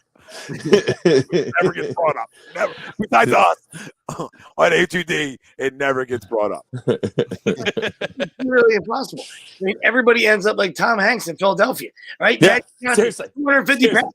250 pounds. I mean, his fucking vitamins had him and his fucking vitamins had fucking GHB in it. Fucking hey, Jesus. Oh, George is dead. His hit on the floor there a little bit. Huh? All right, Sixers up 13 without the HIV. 11 minutes to go, basically. Very strange commercials and in mid-play stuff going on in NBC Sports Chicago, by the way, just on the stream. Just had a really strange couple of commercials here. Thanks for telling us, Craig. What were they? No problem. Yeah. Yeah, well, one was like a Dunkin' Donuts like race. So you had 2 donuts and, like the in-arena race. I figured it was food. Toby. Well, that was one of them. And then they just have they show all their dance teams, whether it's the kids or the girls. Like they show all their like in-game performances. It's very weird. You like donuts, so I appreciate that update. Look at Toby. Now I want donuts. Oh, I mean, I still want you to go bang that, Toby, but okay. The sprinkly donut beat the chocolate donut and the coffee cup. Oh my God. Oh, Okay. That's what it was. That's what the race was. I know. I'm just saying we're at the race. Sixers up 17. Toby is give Toby Sweep a little race fix in the middle of a watch a little race before the stream and no, I kept my composure. I just lost the fourth leg. Yeah. Oh, Not happy. 3 out of 4. Story of my life. I know that one well as well. 3 out of 4. 3 out of 4, and I added a. I've been on that boat a few times as well, Sweeps. Of course, that 3 out of 4 boat keeps coming back around, doesn't she? Yep, and there was a scratch on the end. Cocksucker. When I went there with somebody else, and I had 3 horses in mine, there was a scratch, and I added a horse, and wasn't the right one. So a little stat line for the stat junkies out there. Tobias, good start to the fourth right now by the Sixers. Yeah, great start to the fourth. Tobias with 16, Danny with 8, 2 for 2 from 3. So that's all you look for from him. Absolutely. He's good for a month. He's good for a month. Thanks, Danny. Yeah, appreciate you. Joel 10 for 17. See you in March, Danny. 8 board, 32 points. Maxie 6 for 9, 3 for 4 from 3, 16 points.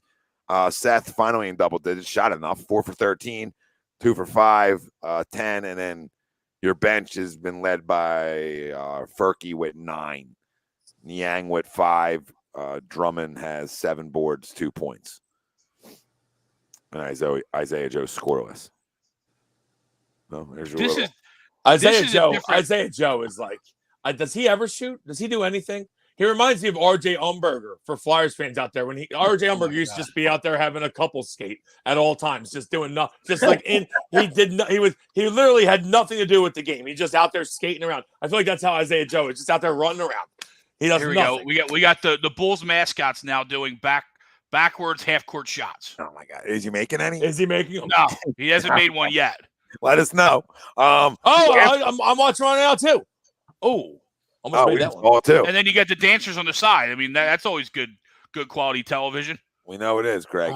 29-28 after the third. The Bulls won the third quarter, and then a 9-0 run here to start the fourth. Huge. So I think that your point, Greg, somebody at the end of the third, we got a couple key buckets there. Yeah, we did big time. And then I think they cut it 85-81, and it was like, it's getting a little dicey. We had a couple big buckets. But you also look at the start of this fourth quarter, they're starting Tobias in the game, right? I mean, he's in the game with this, being that quote unquote scoring option and that stabilizing force for this second group when you don't have Joel in the game right now. And I think that's where Doc, I don't want to say loses game, but makes games a lot closer in second halves. And you look back to Friday's game against Dallas, where it was a dreck of who's going to score the ball to start the fourth quarter.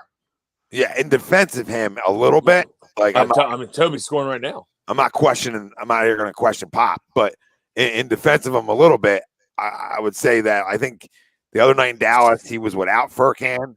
Not that that's anything special, but another That's a terrible shot right there. Another bench piece not playing. Like he's also had like the smallest bench this year of all time.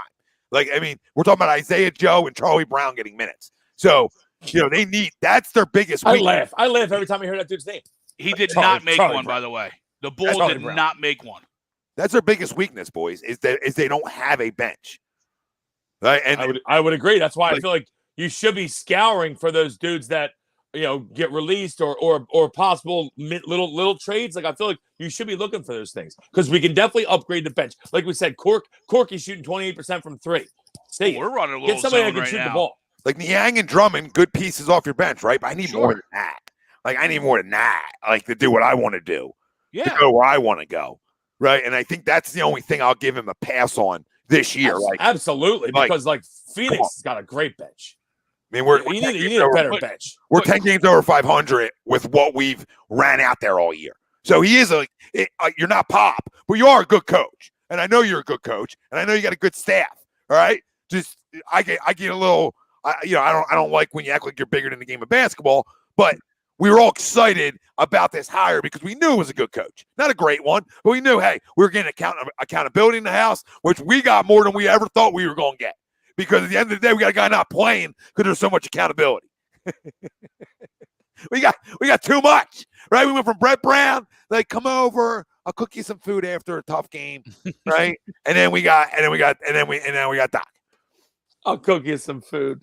That's Come on, great. come over, put your head on my shoulder. Tell me how it went. Did they boo you? Did they tell you to shoot too many times? You don't need to hear that, Ben. Don't like that shot. Fuck. Come on, Jordan. Here we go. This week we're fucking out here giving handies, thinking it's an easy one. Wide open looks. I mean, come on now. Hands up. Off his leg. Jesus. The NBA's crazy. Oh, my God. The NBA's crazy. I just talked about a 9-0 run for us, 9-0 run for the Bulls. Yep, 9-0 for the Bulls. Right back. Yep. And like we always said, the NBA game don't start until there's 8 minutes left in the fourth. Well, there's 8 minutes left in the fourth. So let's go. Start of the game. Try having the Knicks the other night, +5 in LA. You know what I mean? That's the kind of game that just make you shut the apps down. Yeah, I had the Lakers pretty happy about is that the opposite of what Wilson had the other night? I was pissed because I thought I wasn't going to cover, but then it went to OT and they covered. I was like, okay. Not happy. No. Would have loved RJ just miss it, yeah. But no need to make that. Okay, no need to make it, RJ. You guys already did what you came there to do. You blew a 25-point lead. Guys over here, I'm cashing clips at halftime. Fucking, on the ESPN telecast, they really said all the guys at halftime were like, "This is the end of the Lakers." Tell me, just right off. This is going to happen right now. I know exactly what's going to happen. They're looking at it, Craig, but yeah, it looked like he did. They're going to come back and win and cover. I said, as soon as they all said that at halftime, we're watching the end of the LA Lakers. Frank Vogel might get fired after this game. And I said, yep, they're going to come back and win this one. Yeah, no thanks to that fucking bum Westbrook. What was he, like 1 of 12? Fucking bum. I would have hit a same game parlay last night, but I had him going over 20 assists, rebounds, points to combined. He didn't even do that. Yeah, why are you betting Westbrook? I would take Westbrook, though, for Ben. Yeah, for 20 assists, rebounds, points, he gets 8 points, 8 boards, and 8 assists a game. And he's needed him to score 4 points. Granted, he had 5 points, 4 boards, 6 assists, I think. Scumbag. I still think I'll take him for Ben. I wouldn't. No. I don't know. I don't know. I wouldn't. I don't know. I'll take Melo for him, though. Oh, I know you would. I got a soft spot. Melo and Westbrook? No, I mean, because I wouldn't want to start him either. Like, I don't want him to come off my bench. So it doesn't. What are they looking at right now? It doesn't work. I think it was the foul for Niang. I guess it was, huh? I like Niang talking some shit right there. I like that. A lot of shit. Niang backed that thing up right into Vucevic. That was strange, Greg, but I like how you rhymed it. That's what he did. Poe Platinum says, "What's Marco Benelli been up to?" I'll tell you what, he'll hit an open fucking jumper. I'll tell you that. He's probably fired from deep right now. Yeah, he's probably in Italy. fucking hitting jumpers and fucking Italian models. Wonder if I love me some 20 belly. Yeah, if we he's would 26 love, years old. Belly. I love me some belly. Instant offense. We would Instant offense. We would love Belly in the corner on this team. Absolutely. Yeah. I'd love me a little Urson too. Yes, sir. Give me some Tony Roten.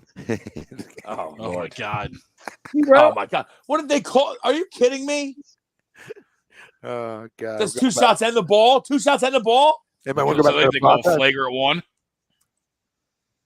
You gotta be fucking kidding me. The NBA What is are so these? soft. Anybody The want NBA to is such the shit. softest fucking product. It's the worst. It's the worst. The NBA is the worst. Anybody want to talk about Magic Johnson again? Hey, AIDS here. Anybody AIDS? Hey, who needs AIDS here? Anybody AIDS? AIDS. Looks like Marco's playing in the European League right now Of course he is. for Virtuous Bologna of the What? Liga Virtuous Bologna. That's really what it is. Baloney. Bologna. It's in Yeah, France, right? He had Your 20 Bologna had a points. first name. Greg, your Bologna had a first name, buddy. And It's it's a VIRTUS. 4-point game. 4-point game. Here we go. Maybe we can put Maybe we can get fucking Joe back in the game, Glenn. Thank you, Toby.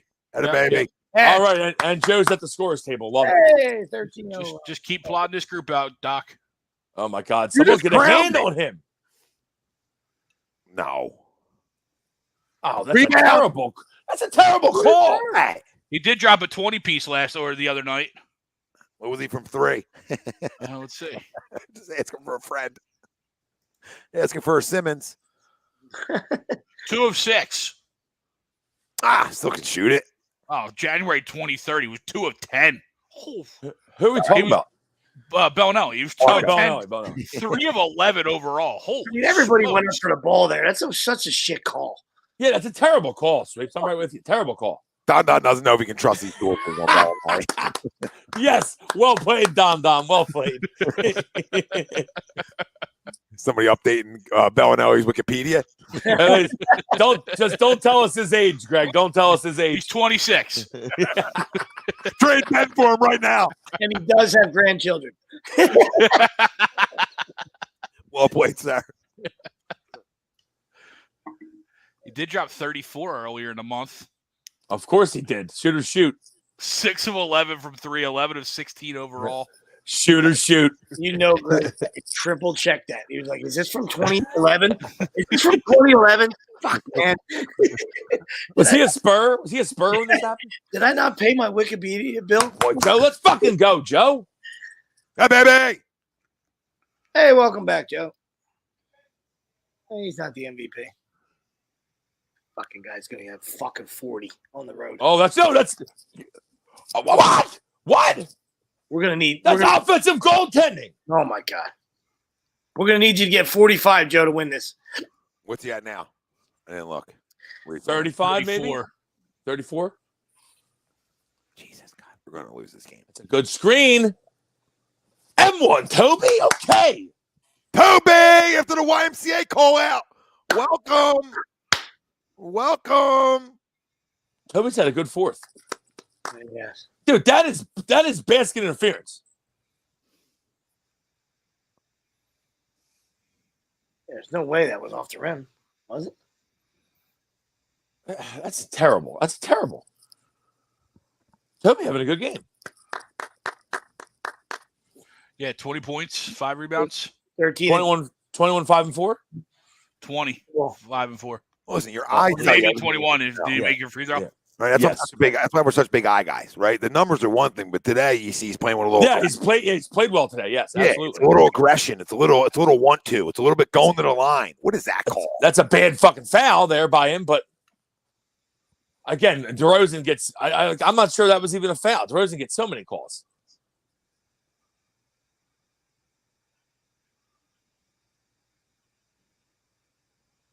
DeRozan's got a Joker tattoo on his right arm. He loves the foul line. You know what I mean? Yeah, that's why these. 41 today. yeah. I was gonna say he's scoring all their points. We're talking about a hush 41. My goodness. Now 42. I know he had like 30. I didn't think he was up that high already. I didn't think anyone else had scored for them. He's got 99. Making 100. That was his 100th point right there. Welcome to elite company with Will Chamberlain. Fucking Will is spinning in his grave right now. Don't let him touch the ball. Somebody tell this guy you can pass it. That's how you go fucking strong. That's a foul. Let's go, Joe. Eat it. Eat him up. Blow the fucking whistle. That's a foul. Put him in the yum blender. What'd you say? Keep Greg begging for Vuk back. Chew him up. I love it. Good. I didn't say I want him back. I'm just kidding.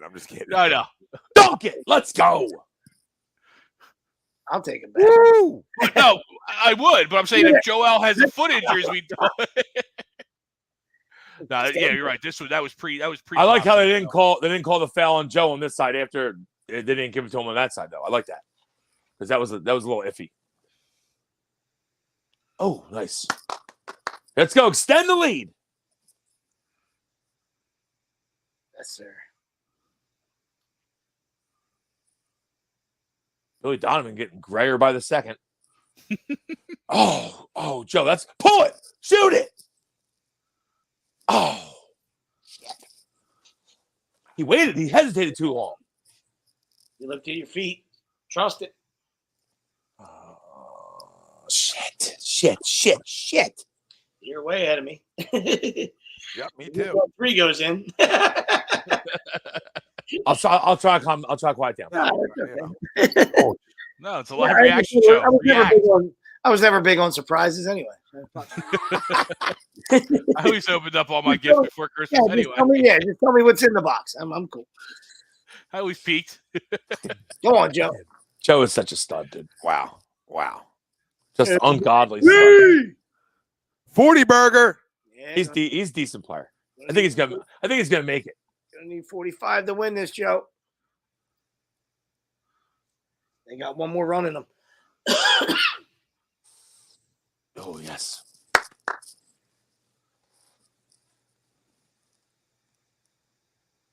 Oh, piggish there, DeMar.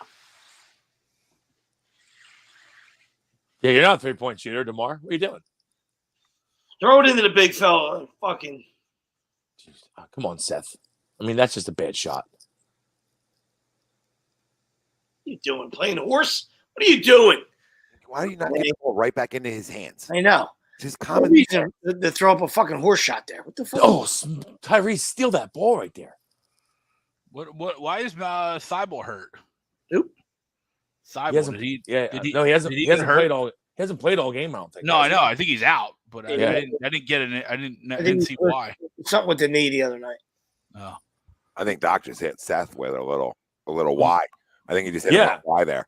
Well, He should have. That was a terrible shot attempt. Make him uncomfortable. Right now, he's got to think about bringing the grandkids over.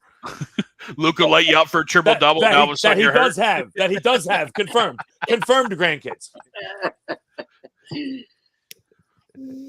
Pass the match. Nobody circles the wagon like A2D. $10 Talker loves pass. Oh, Want to make sure everybody was fucking listening. starving. Want to make sure everybody was listening earlier. Is this thing on?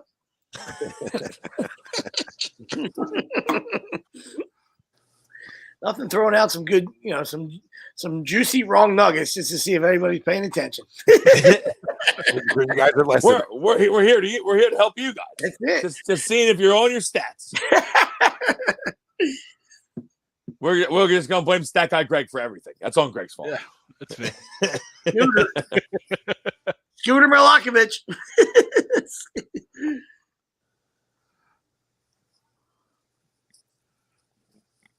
A late scratch, Troy said. Oh. He can be a late scratch every game. I don't know if I go that far. Not with this bench. I do agree that he's not good. I don't know why people are like I see people talking about he's untradeable. How the fuck is he untradeable? Yeah. How is he like a guy that you wouldn't trade? Absolutely tradable. I was gonna say I'll trade him for a good player in a heartbeat. He's the one guy you give away thinking you're thinking the team's getting someone of value. Totally opposite ends of the anatomy. Right shoulder soreness. Thought it might have been his knee. Hey, having a good day here. Let's play a game of guess who's wrong more. I guess after Luka lights you up for a triple double, you better come down with an injury. Yeah, he did. I do remember him. That last free throw, he was grimacing something. Yeah, he went up for a layup. Missed them both. Yeah. That's the biggest issue I feel like that we have is like Matisse and Maxey are like the polar opposites of each other. Maxey comes in instant offense, not gonna really give you anything defensively. Matisse can give you something defensively, no offense. So now on the broadcast, they're dropping, I guess T-shirts from the rafters. The guy's been literally in the same section. Like there's one section that is getting all the T-shirts, and like the rest of the arena is like, can we get a T-shirt?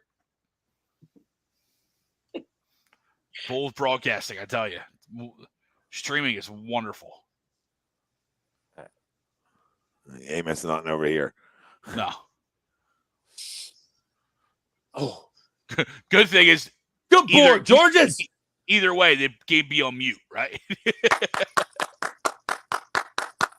Good job, Tobias, too. That was a good little keep the ball alive. Keep the ball alive. Keep the ball alive. Second chance opportunities.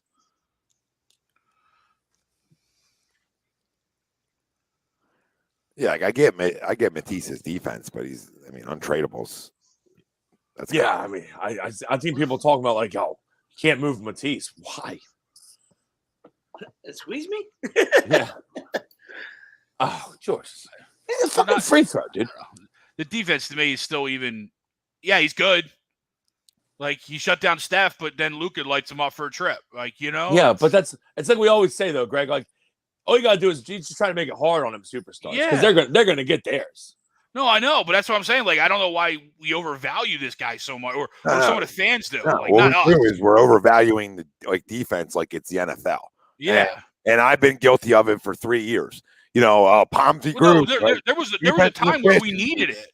No, listen, I get like defensive efficiency. They just won't go away. All those things, I get it. It's important. Like you want to have a good defensive unit, but I'm never going to take like an all defensive player over a guy who can score. Like I'm just not. But there is a role for that though. Like I'm with you. I hear you. But that's why there's 12 guys on the bench, right? So but you have to be elite at it though. You know what I mean? Not just okay, he's pretty good at defense. You know what I mean? Like Wilson saying, okay, you're trying to slow superstars down. I understand that. But if you are special at something you do, then you can do more than slow them down. You know what I mean? Like the other night, the game is in the balance against Memphis, and fucking Ja crosses him over, breaks both ankles. I understand. Ja does that to a lot of people, right? He's a fantastic player. But if that's your thing, then you got to excel at it. Then you don't have. Then we don't need anything offensively from you, right? Because everybody has a role. You know what I mean? But if you're just going to be, pretty good at defense, then we need more. Then we need some offense at it. Yeah, you got to be a 3-and-D guy. Yeah. I mean, this is your role. You have to. Like, he should be shooting 1,000 corner threes a day, because your role is you have to hit that fucking corner three. Just look, everyone's done it forever. I mean, Danny Green is like kind of a shell of what he used to be when he was really good at it. But when he first came in, 3-and-D guy to the max, and he hit that corner three. I mean, the Spurs have had 1,000 of those guys. Sean Elliott. Like, how many guys come to mind? Bruce Bowen. They'll just fucking they'll D the fuck up, and they'll hit that fucking corner three. Yeah. If he's not shooting a corner three right now, there's a problem. And I know he's not because he's sitting on the fucking bench. Because I think, and like I said, I know what Tommy's saying, but I'm saying, like, hey, man, if I get an opportunity and one of my 12 guys is an absolute lockdown defender, absolutely. Sign me up, man. I'm not against defense. No, I know. Matisse Thybulle isn't elite enough defensively. For me to not put him in a Harden deal. No. That's what I'm getting at. Not even quite. It's not even. Yeah, exactly. Like if he's the missing piece to get me a star player in return back, then I'm sorry, I gotta part ways. I would love to keep him and still part ways. Like, all things being equal, because I want to be. Joe, get on the floor, Joe. I love it. Deeper, you know what I mean? Sweeps. Like I want to get deeper. I want to have that kind of guy I can bring off the pine to make you uncomfortable for 5 to 10 minutes a night, right? I would love I don't love that. I don't Right. love that. It looks like I'm not going to get this deal done without having him or Maxey in a deal. And Maxey's is way more untouchable than he is. So if he's the missing piece to a deal, then I got to do what I got to do. I would hope that I can just move the guy straight up. But No, Joel's okay, right? Yeah, okay. I think he's all right.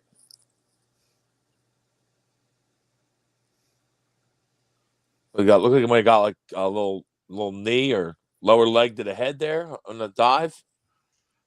yeah. No, you're absolutely right, Tommy. Of the two, Maxey's the more untouchable for sure, right?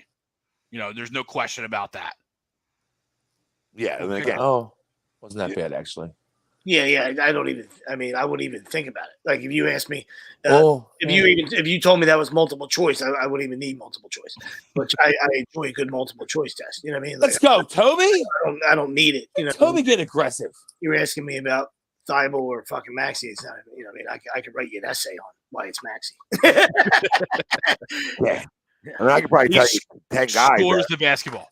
There's probably 10 guys that you say, okay, maybe I don't put him. Maybe I do have to put him in a deal for, but those guys aren't even on the table. Yeah. But for Harden, like I don't need to put Maxey in that deal. No, I mean if Harden was 30 years old as opposed to 34, Yeah, I mean exactly. then it's different, right? Because then you're getting a little longer of a window. Ben's younger, and everybody considers him a Rolls Royce. So I mean, why would we have to? I don't understand why we have to, put more players in there. You know what I mean? Come on, get the fuck out of here, man. Whether they see right through it and they know he's a phony baloney, he's a fucking fraud, he's a fucking soft, all that other stuff. You know what I mean? That's a bad call right there. Yep, that's knowing the lines for.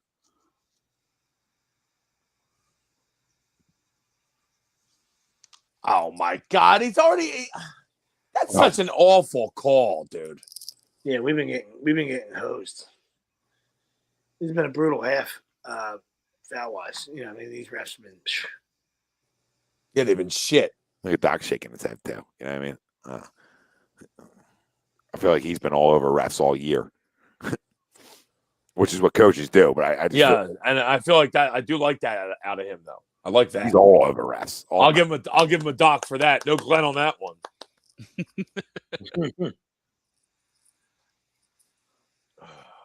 Fuck, dude. They gotta stop having food fucking commercials. I'm starved. Laptop. I haven't eaten since like 6 p.m. yesterday. Yep, this laptop's ready to get deep throated. Oh. Yep, sorry. Yeah. You usually got to pay for that kind of service. Hey, today it's free with a membership.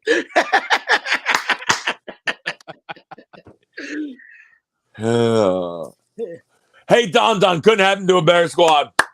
Yeah, couldn't happen to a better group. Most 40-point games franchise history. Joel with his 20th. Wilt 31, Allen 76. He was all right. Yeah, that was okay. Yeah. Guy below him, Wilt, he was decent too. He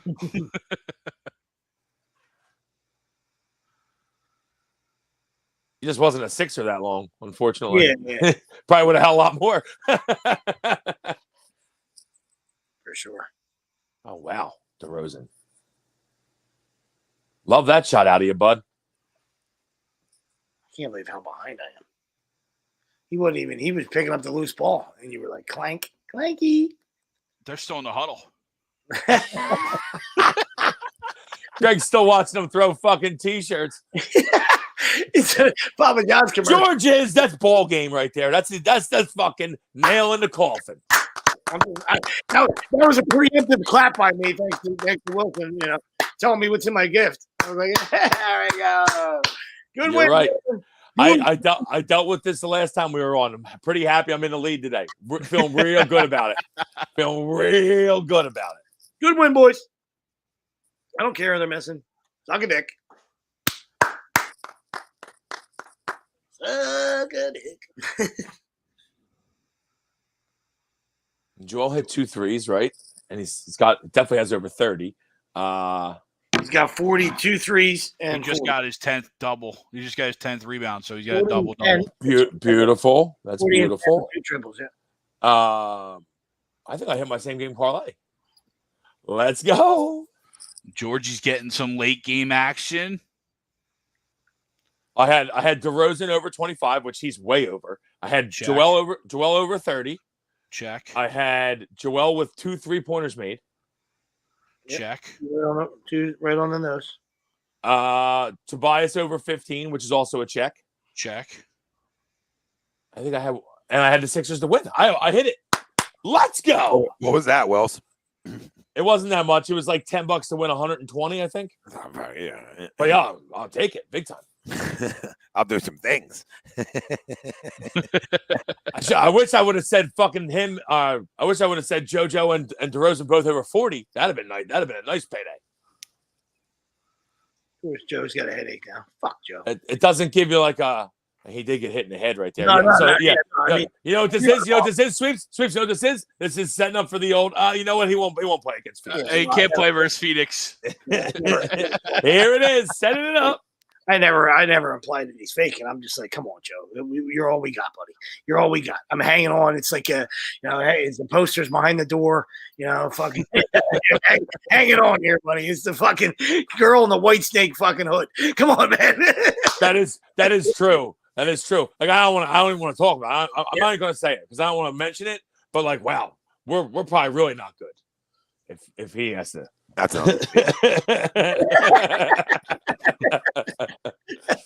then we get to see how much of a fucking bum Drummond actually is. Oh, we got a block. Get that shit out. That's a good win. That's a good dub. That's a great dub. I don't care who they're missing. They still got 2 good. Yeah, they got 2 all-star caliber players, and they still have home court advantage, and they have a good record. So it's a good win. It's a good conference. They were 1 in the East, so now you just jump right back in there a little bit. I know it's so early. Slide on in. You slide right in. You're 11 games over 500. You go 18-10 on the road now, and they're 19-6 at home up until today. So. Yep. Yeah, absolutely. Oh yeah, they're great on the road. Yep. We talked the Nets. Sam Cassell giving it to DeRozan right there. I love that. That was a great win, though. I mean, yeah, very, very, very good win. And really, Sunday really led throughout. Yeah. Pillar to post. Yep. Sunday fun day. Billy, don't ask Doc any questions, Billy. Got down to 4. Got a little hairy there. Got it to 4. 13-0 run. Cut it to 4. And great job, not fucking folding and not wilting. You went pushed right back and immediately put it back to 9, and that was the ball game. Yeah, agreed. Big. Toby was very big early 4th. As Greg was trashing how he's been playing early 4th, Toby was very big early 4th. No, the trashing was he hadn't been playing the last couple of games. Doc's been rolling with a bench squad with not a starter. Okay, I got you. Without Toby, yes. I got you. I didn't. Okay, I got you. Yeah. But yeah, that's it. That's a terrible move by Doc. I don't know why he would do that. I think Max he would leave in, but that was it. Yeah, and then at that point, then Maxey has to be the aggressor. Then he has to. Yeah, and that doesn't feed his game right now, right? Yeah, and I think at times he's still a little young. I totally agree with diverse conscious here. I'm completely fine if we don't trade Ben with making a couple solid little moves. I'm fine with that. Couldn't you trade him and that be a solid little move? No, I'm fine with that too. I'll trade him for anything. I just think that Morey's not going to. I think he's going to hold out. He's holding out because he wants Harden. He's holding out because he wants a star. He wants Harden. I know that. I understand he wants a star, and we all want stars. But I mean, if I get a 3-1 back, and that 3 can make me that much better, I don't know how I don't pull the trigger.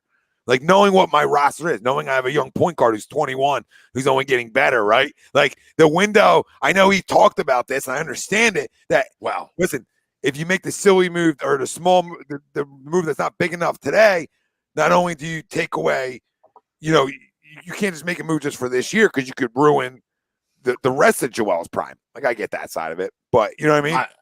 I mean, where is Jim Lynam's fucking pot of gold? Because he is full leprechaun now. The dude is a leprechaun. Look at him. Unreal. Yeah. Let's pull the camera back. Jeez. Yeah, no need for the close-up. Yeah, Jim's seen better days. Full leprechaun at this point. Wow, he's 10-0 in his career versus the Bulls. Wow. Really? Well, Yeah. that's crazy. I love that stat. I'm a fan of that. Yeah. Yeah, I love that stat. I love owning somebody. Big fan of ownership. Yeah, I mean, 14 for 23 today, 2 for 4 from 3, 10 Great, boards. yeah, great game. Aggressive. 40. Probably should have had some more points too, because two or three different times he scored inside and they didn't call a foul on him, and he was hacked.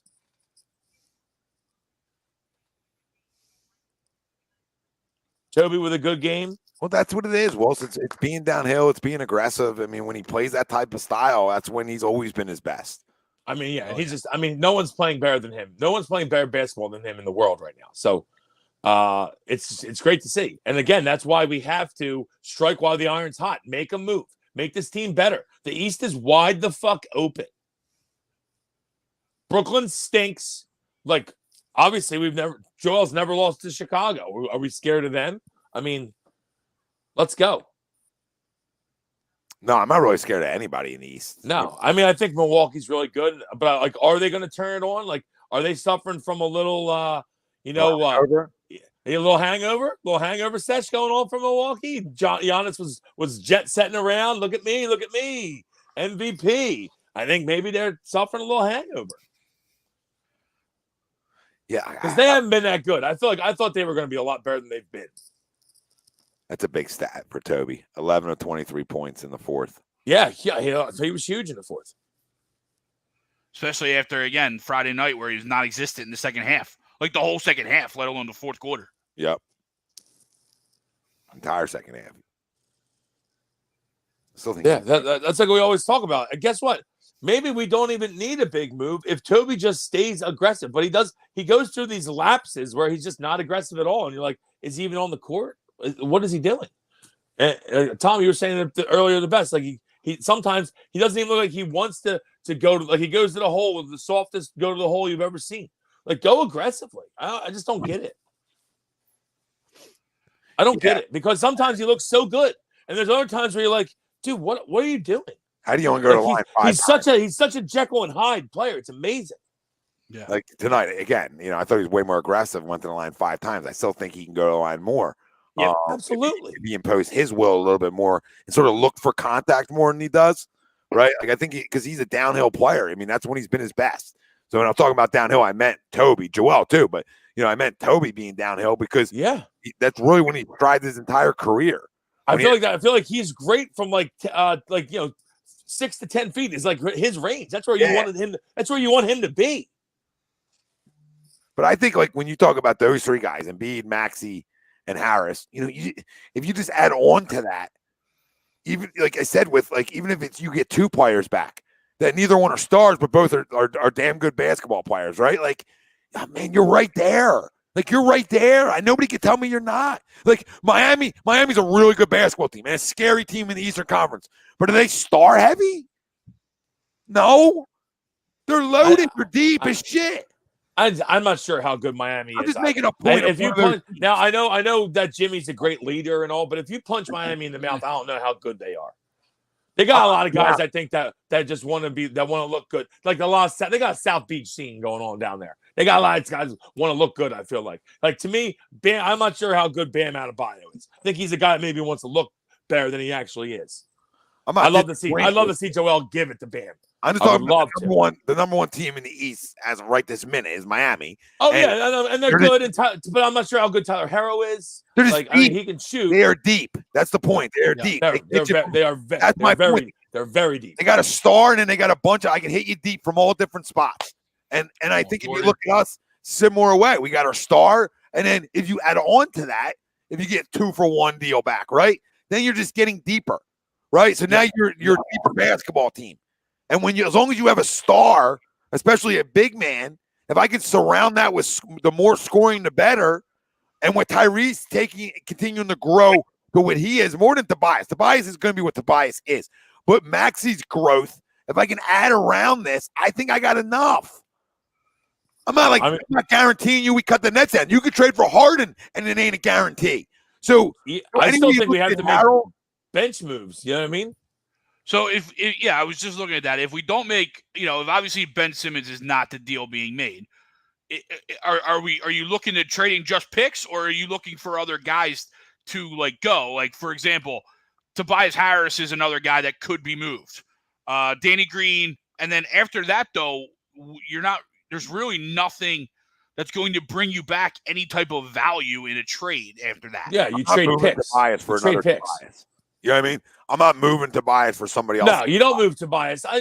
Can't you? I mean, you try the buyout market, or you go for you trade a pick for a guy that you like on a team that maybe stinks. You know what I mean? Like, you can do that. And to me, I would be looking for a scorer / shooter off the bench, because Furkan can go by. He's shooting 27% from three. And I've always been a guy, I'm like, I'll give Furkan a chance. We've given him enough chances now. It's no more time. Time for Furkan to go. He doesn't belong to be on the team. You just made Greg very sad. Very sad, man. Big Furky guy, Greg? Yeah, Greg. Yeah. Greg's a Furky guy. But he's only 23 years old. Yeah, he's got to go, though. It's time to go. You can't shoot 28% from three. You can't be on the court. I agree. He's not playing very well and shooting very well. There's no disagreement there. So find someone that shoot better and make a trade for him. Yeah, but you're not going to trade Furkan and get anything back because of the money. I'm saying, money-wise, there's nothing. I'm not talking about trading Furkan. No, there's no talk about cut Furkan and you trade for a player. That's what I'm saying. You don't trade Furkan. No one wants Furkan. Well, you just signed him to you got $15 million more guaranteed. So trade you're not him to the 87ers. Listen, I think you can just go on the buyout ring and be able to get those. Yeah, Gary Harris. I told you, I'm a Gary Harris guy. I'll slide Gary Harris right into Furkan's minutes right now.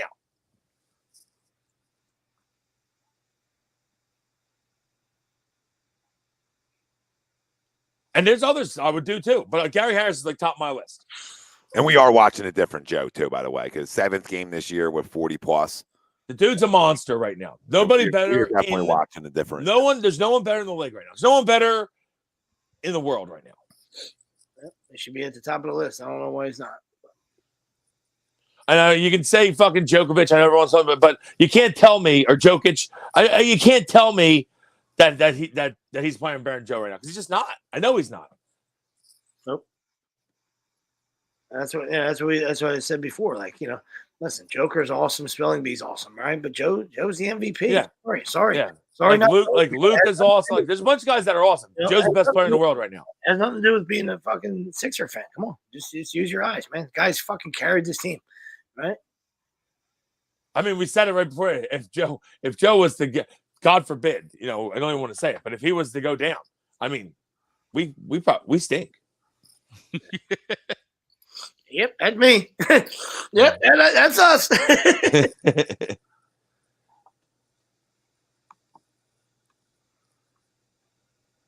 Yeah, Memphis was a mirage. You know what I mean? That wasn't real. Over a substantial amount of time, you see the truth come out.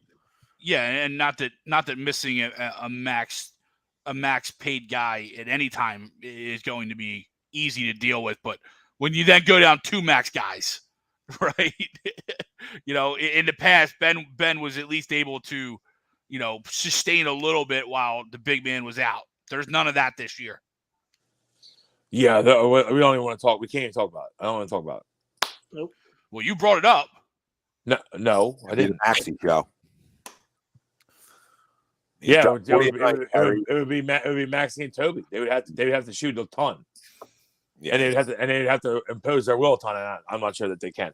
No, you can't lose. Yeah. No, let's not even go there. This season's had enough of a cloud over it because we've been having to talk about a loser so much. Yeah, I still can't believe he's still on this fucking team. This fucking loser.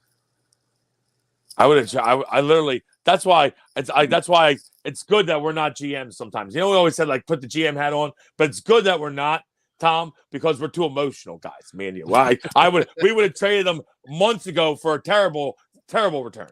but just to do it, like get him the fuck out of the door. There's someone that Houston would have called like fucking Eric Gordon and Amon Shumpert. Done. Yeah, he probably could have got me in the summer for a couple of those. Yep. Could have caught me on a bad day. You might have got him for, way less. About 10 times this year. Yep, about 10 times this year I was just taking things back. I was taking back other teams' problems. Now there's one name I'll give you, and then we can do crumbs, and we can get moving. But what about CJ? I don't know if the money matches. What about McCollum? It'll match. The money does match, and I've said this for years. I would love CJ McCollum.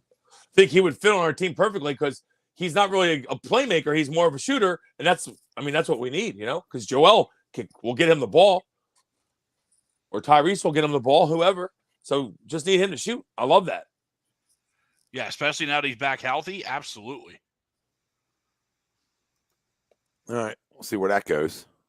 I don't know what Portland's doing too, so he might be available because Portland looks like they like Anthony Simons. I know someone was saying earlier it does work straight up. So straight up, it works. Yeah, it does. You're absolutely right, Greg. I saw someone earlier saying that they thought that the Clippers fleeced Portland. I'm not sure that they did because Portland didn't want Norman Powell on their team anymore. They liked Anthony Simons, so I'm not sure that they really. I mean, Clippers. It's a good move for the Clippers because Norman Powell can score the basketball, and the Clippers have had a ton of injuries, so they need some guys to score the basketball right now. But I'm not sure that it's like a huge win in the deal to me. Because if Simons is that good of a player and he's better than Norman Powell, he makes way less money. You open yourself up for being maybe able to get Dame some help. If you trade McCollum or not, whatever. Yeah, true. Yeah, Simon is on the last year of his rookie deal for 3.9. So yeah, and Norman Powell makes money. Yeah, we'll see what they do. Thursday's the day. Dallas versus Hawks starting on ESPN. It's also little Catman's birthday, right, Tommy? Yep. There you go. The big one. We'll see if a deal's made. Sure, he wants Ben gone. All right, boys. You want to do crumbs? Yes, sir. Mm-hmm. Yeah. Do you want to give quick Super Bowl picks real quick, since we won't be on?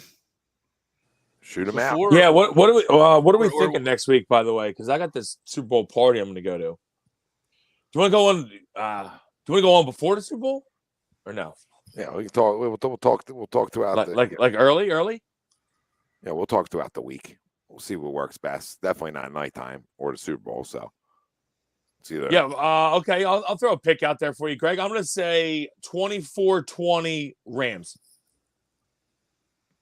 Close game. Yeah, I think it's going to be a good game. I should have said 27-20. I don't know why I didn't say that because I have 7-0 in the fucking block pool. 27. We're changing it. 27-20 Rams. 27-24 Bengals. 27-24 Bengals. Yeah. 30-24 Rams. I mean, 30-23 Rams. Sweeps and I are in the same spot. I got 31-24 Rams. Wow. I'm the only guy sitting over here. A week later.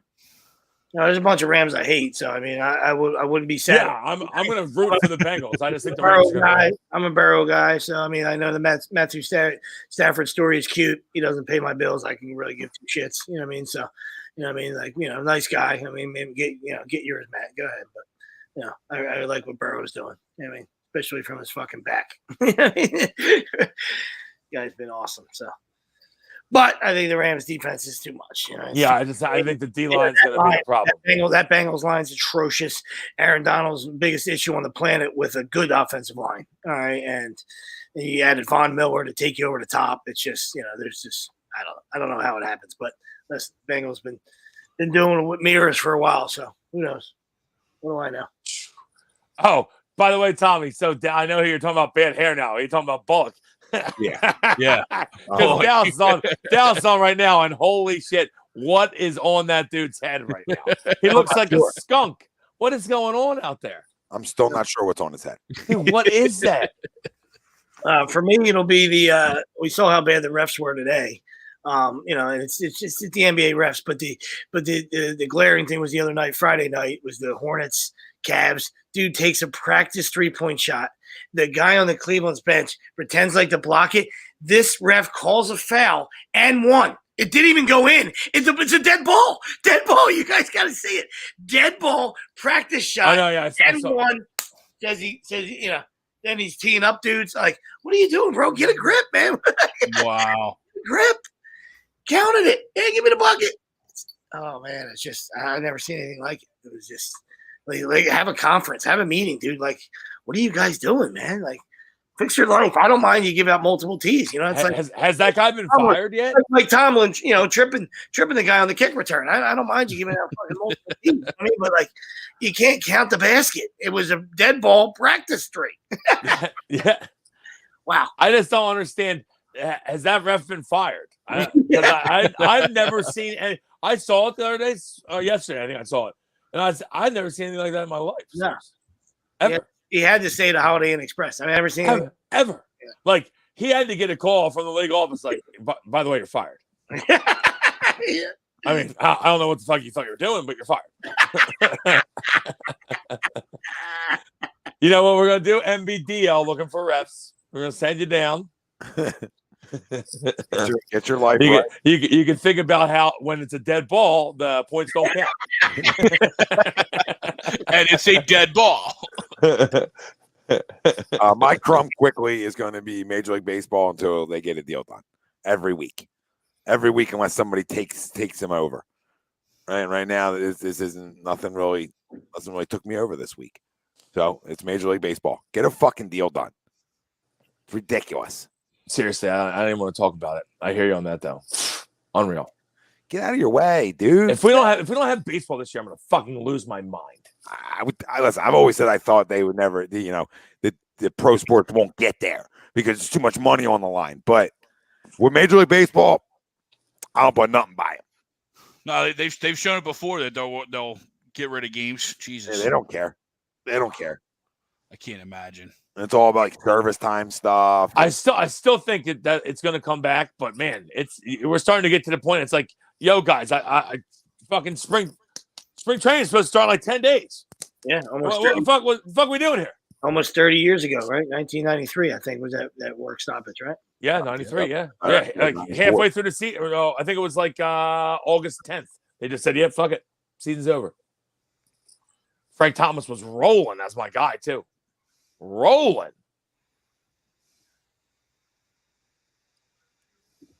Yeah, I agree. Luka just pulled from real deep. Nobody will get spring training. We'll get like a little bit. Get a couple weeks. I'll let you know how it is. But they need to just get a deal done. Yeah. I might come down, Greg. I'm gonna hit you up. Come on. Meet in the middle. Yeah, I was talking to Paul Sinello, but I want to go see games. If there's gonna be no spring training, I might not go. Well, right, absolutely. Yeah, I mean, I'm gonna freak out. And then I saw something that said the Yankees were talking about if it's still in the lockage having spring training with like minor league players or something. I was like, is that even allowed? Like replacement players? well, they're going to see. Well, minor league. I think the minor league is full go. Yeah, that's what I'm saying. So I guess it's all the minor league guys. And they're still gonna like charge people to go in and watch all the minor league guys in spring training. That's fucking amazing. That's pure Yankees. I mean, that's kind of what they do anyway. It's like 3 innings. You get 3 innings of the pros, and then yeah, I agree. Especially early on, right? Get in the bat and get out. Get in the bat, see a couple fly balls. Yeah, and then once 2 weeks in, you start getting 2 at bats, 3 at bats. Yeah, you play 2 games at the end of the spring. Yep. All right, he's ready. One. Yep, Yep. he's good. Right. We got a long one here. You probably do away with it. Spring training too, guys. You can probably turn it into 2 weeks. 2 weeks. Everybody's ready to go. fucking turn it into a month. A month, then to go play 162. Because that's needed. I'm not saying timing and all that's not important, but like, come on. I think you can get most of that work though without playing actual games. I feel like, Tommy, yeah, give me 2 weeks. You can do almost all that work without playing actual games. Simulated games. You simulate versus each other. Schefter bomb.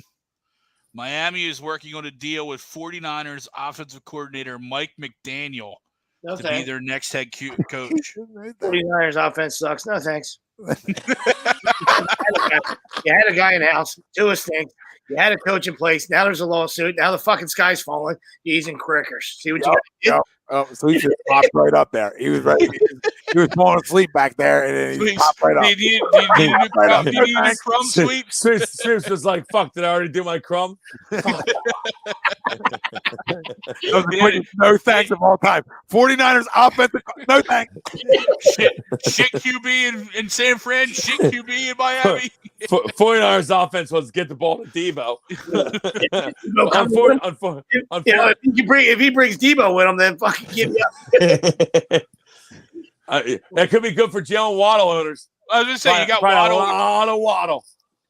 You know, I like that Debo Waddle. and Kittle. You get Waddle and Gesicki.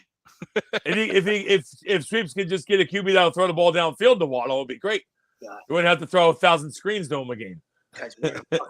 20-yard seatbelt. 20-yard fucking seatbelt. You can't get past 20 yards. Your button. The governor. The governor on a go-kart. Let's run a go route. 20 yards. Is that cool? We got restrictor plates on this fucker. Right. Go route for 20 yards. Right. 17-yard go route. Here we go. On 3. And with Waddle speed, he's got to throw it as soon as he hikes it. Go! Go! Man, he's got the quickest release in history. I do like that. Open. I like that Jalen Waddle though. He can play, and I like his celebration. They did not miss that pick. All right, Crumbs. Who else? I mean, there's so many to go around. So many good ones. I mean, we've been already saying it, and so now it's just in my head.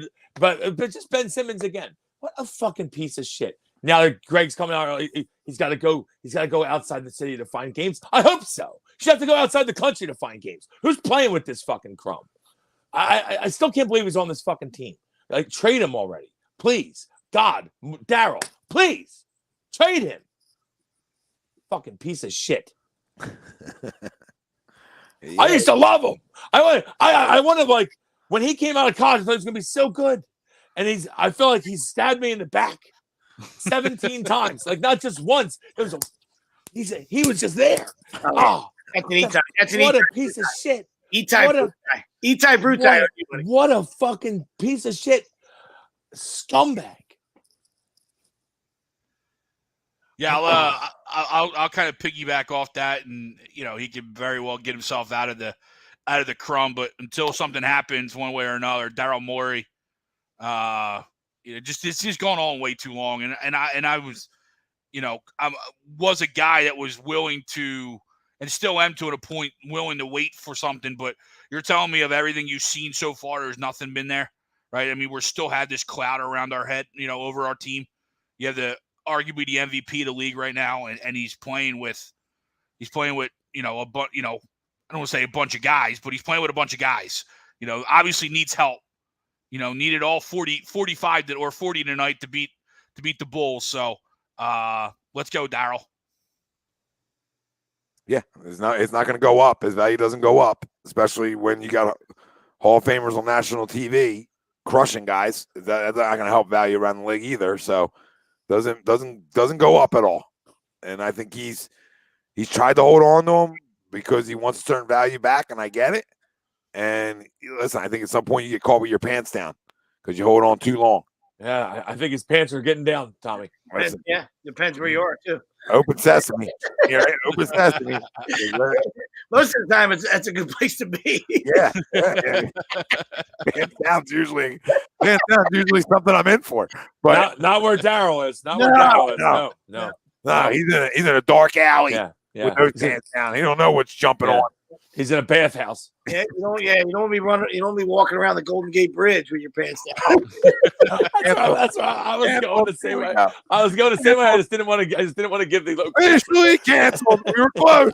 We were close times before, and here we are. That bridge is. I don't even know where it's at. Sounds like a bridge you want to have your pants up. I don't know. That was a San Andreas fault situation there. I mean, at least I went dark alley. I mean, you know what I mean? I was just trying to keep it cool. Yeah. Dark alley. I just said bathhouse. That could be anywhere in the country. Yeah. What am I hanging on to? It's been a hell of a run. Yeah. We'll do. You know, we'll go and write. We'll talk about the history. I'll follow. Started with a phone call in, and Don't worry. We'll put your beanie in the rafters.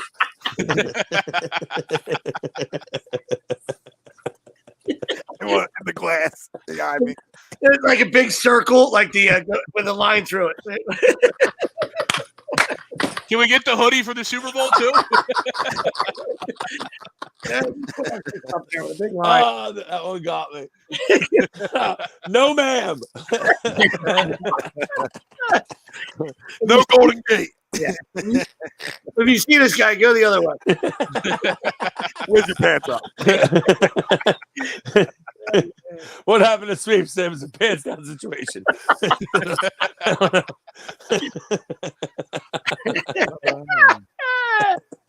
Don's still listening, probably. Hey, Don. Don Don fucking puts the batteries in. This is how we like that. This is how we like that show. We like to whittle down to one key viewer at the end of the show. That's how we do it. That's how we do it. He waits for the rail. We're just zooming right in. Don bets on the over-under for the rails. He's still there. I know you're there, you fucking degenerate.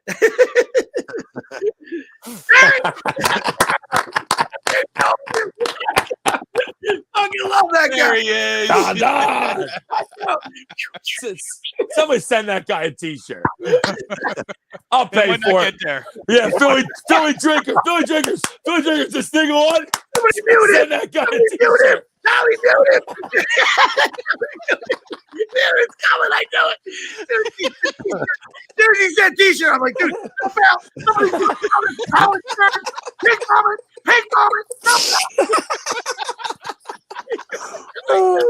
Somebody pull his pants up.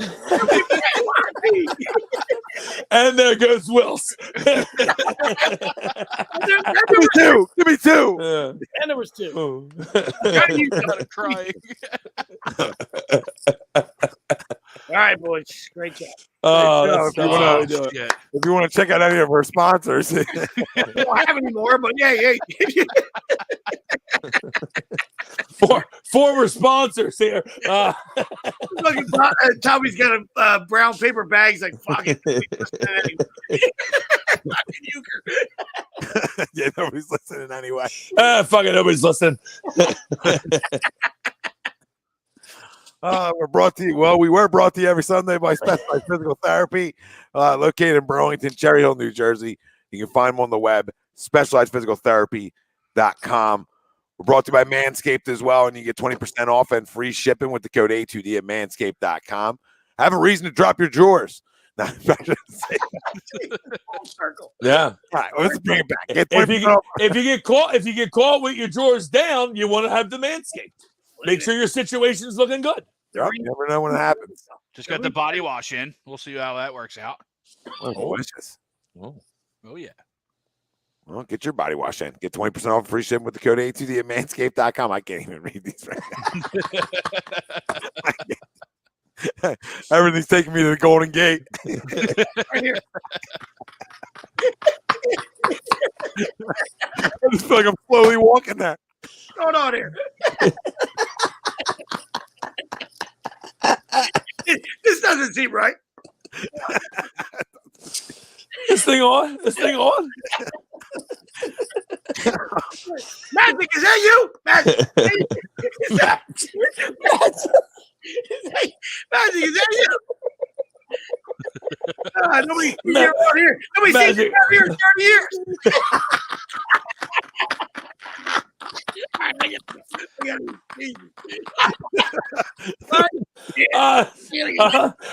Now you're officially canceled. Now you're done.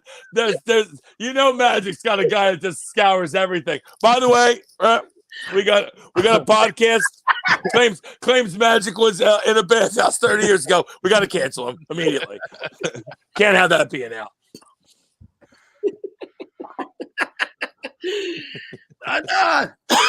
We finally traded Ben for Magic. I'd still trade Ben for Magic. Right now. Oh God, Magic's got a ton of money. We know where to find both of them.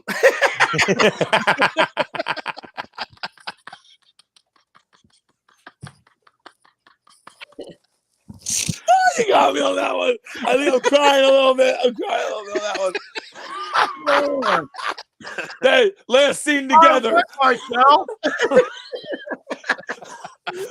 Last spotted together near the Golden Gate.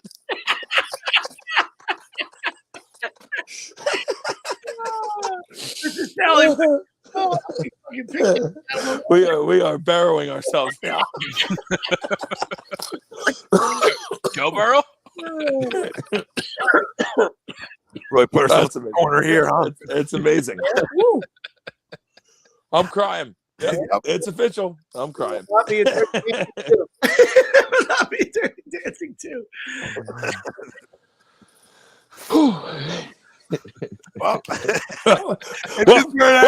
Well, time's yours. Give me a couple weeks. Hopefully.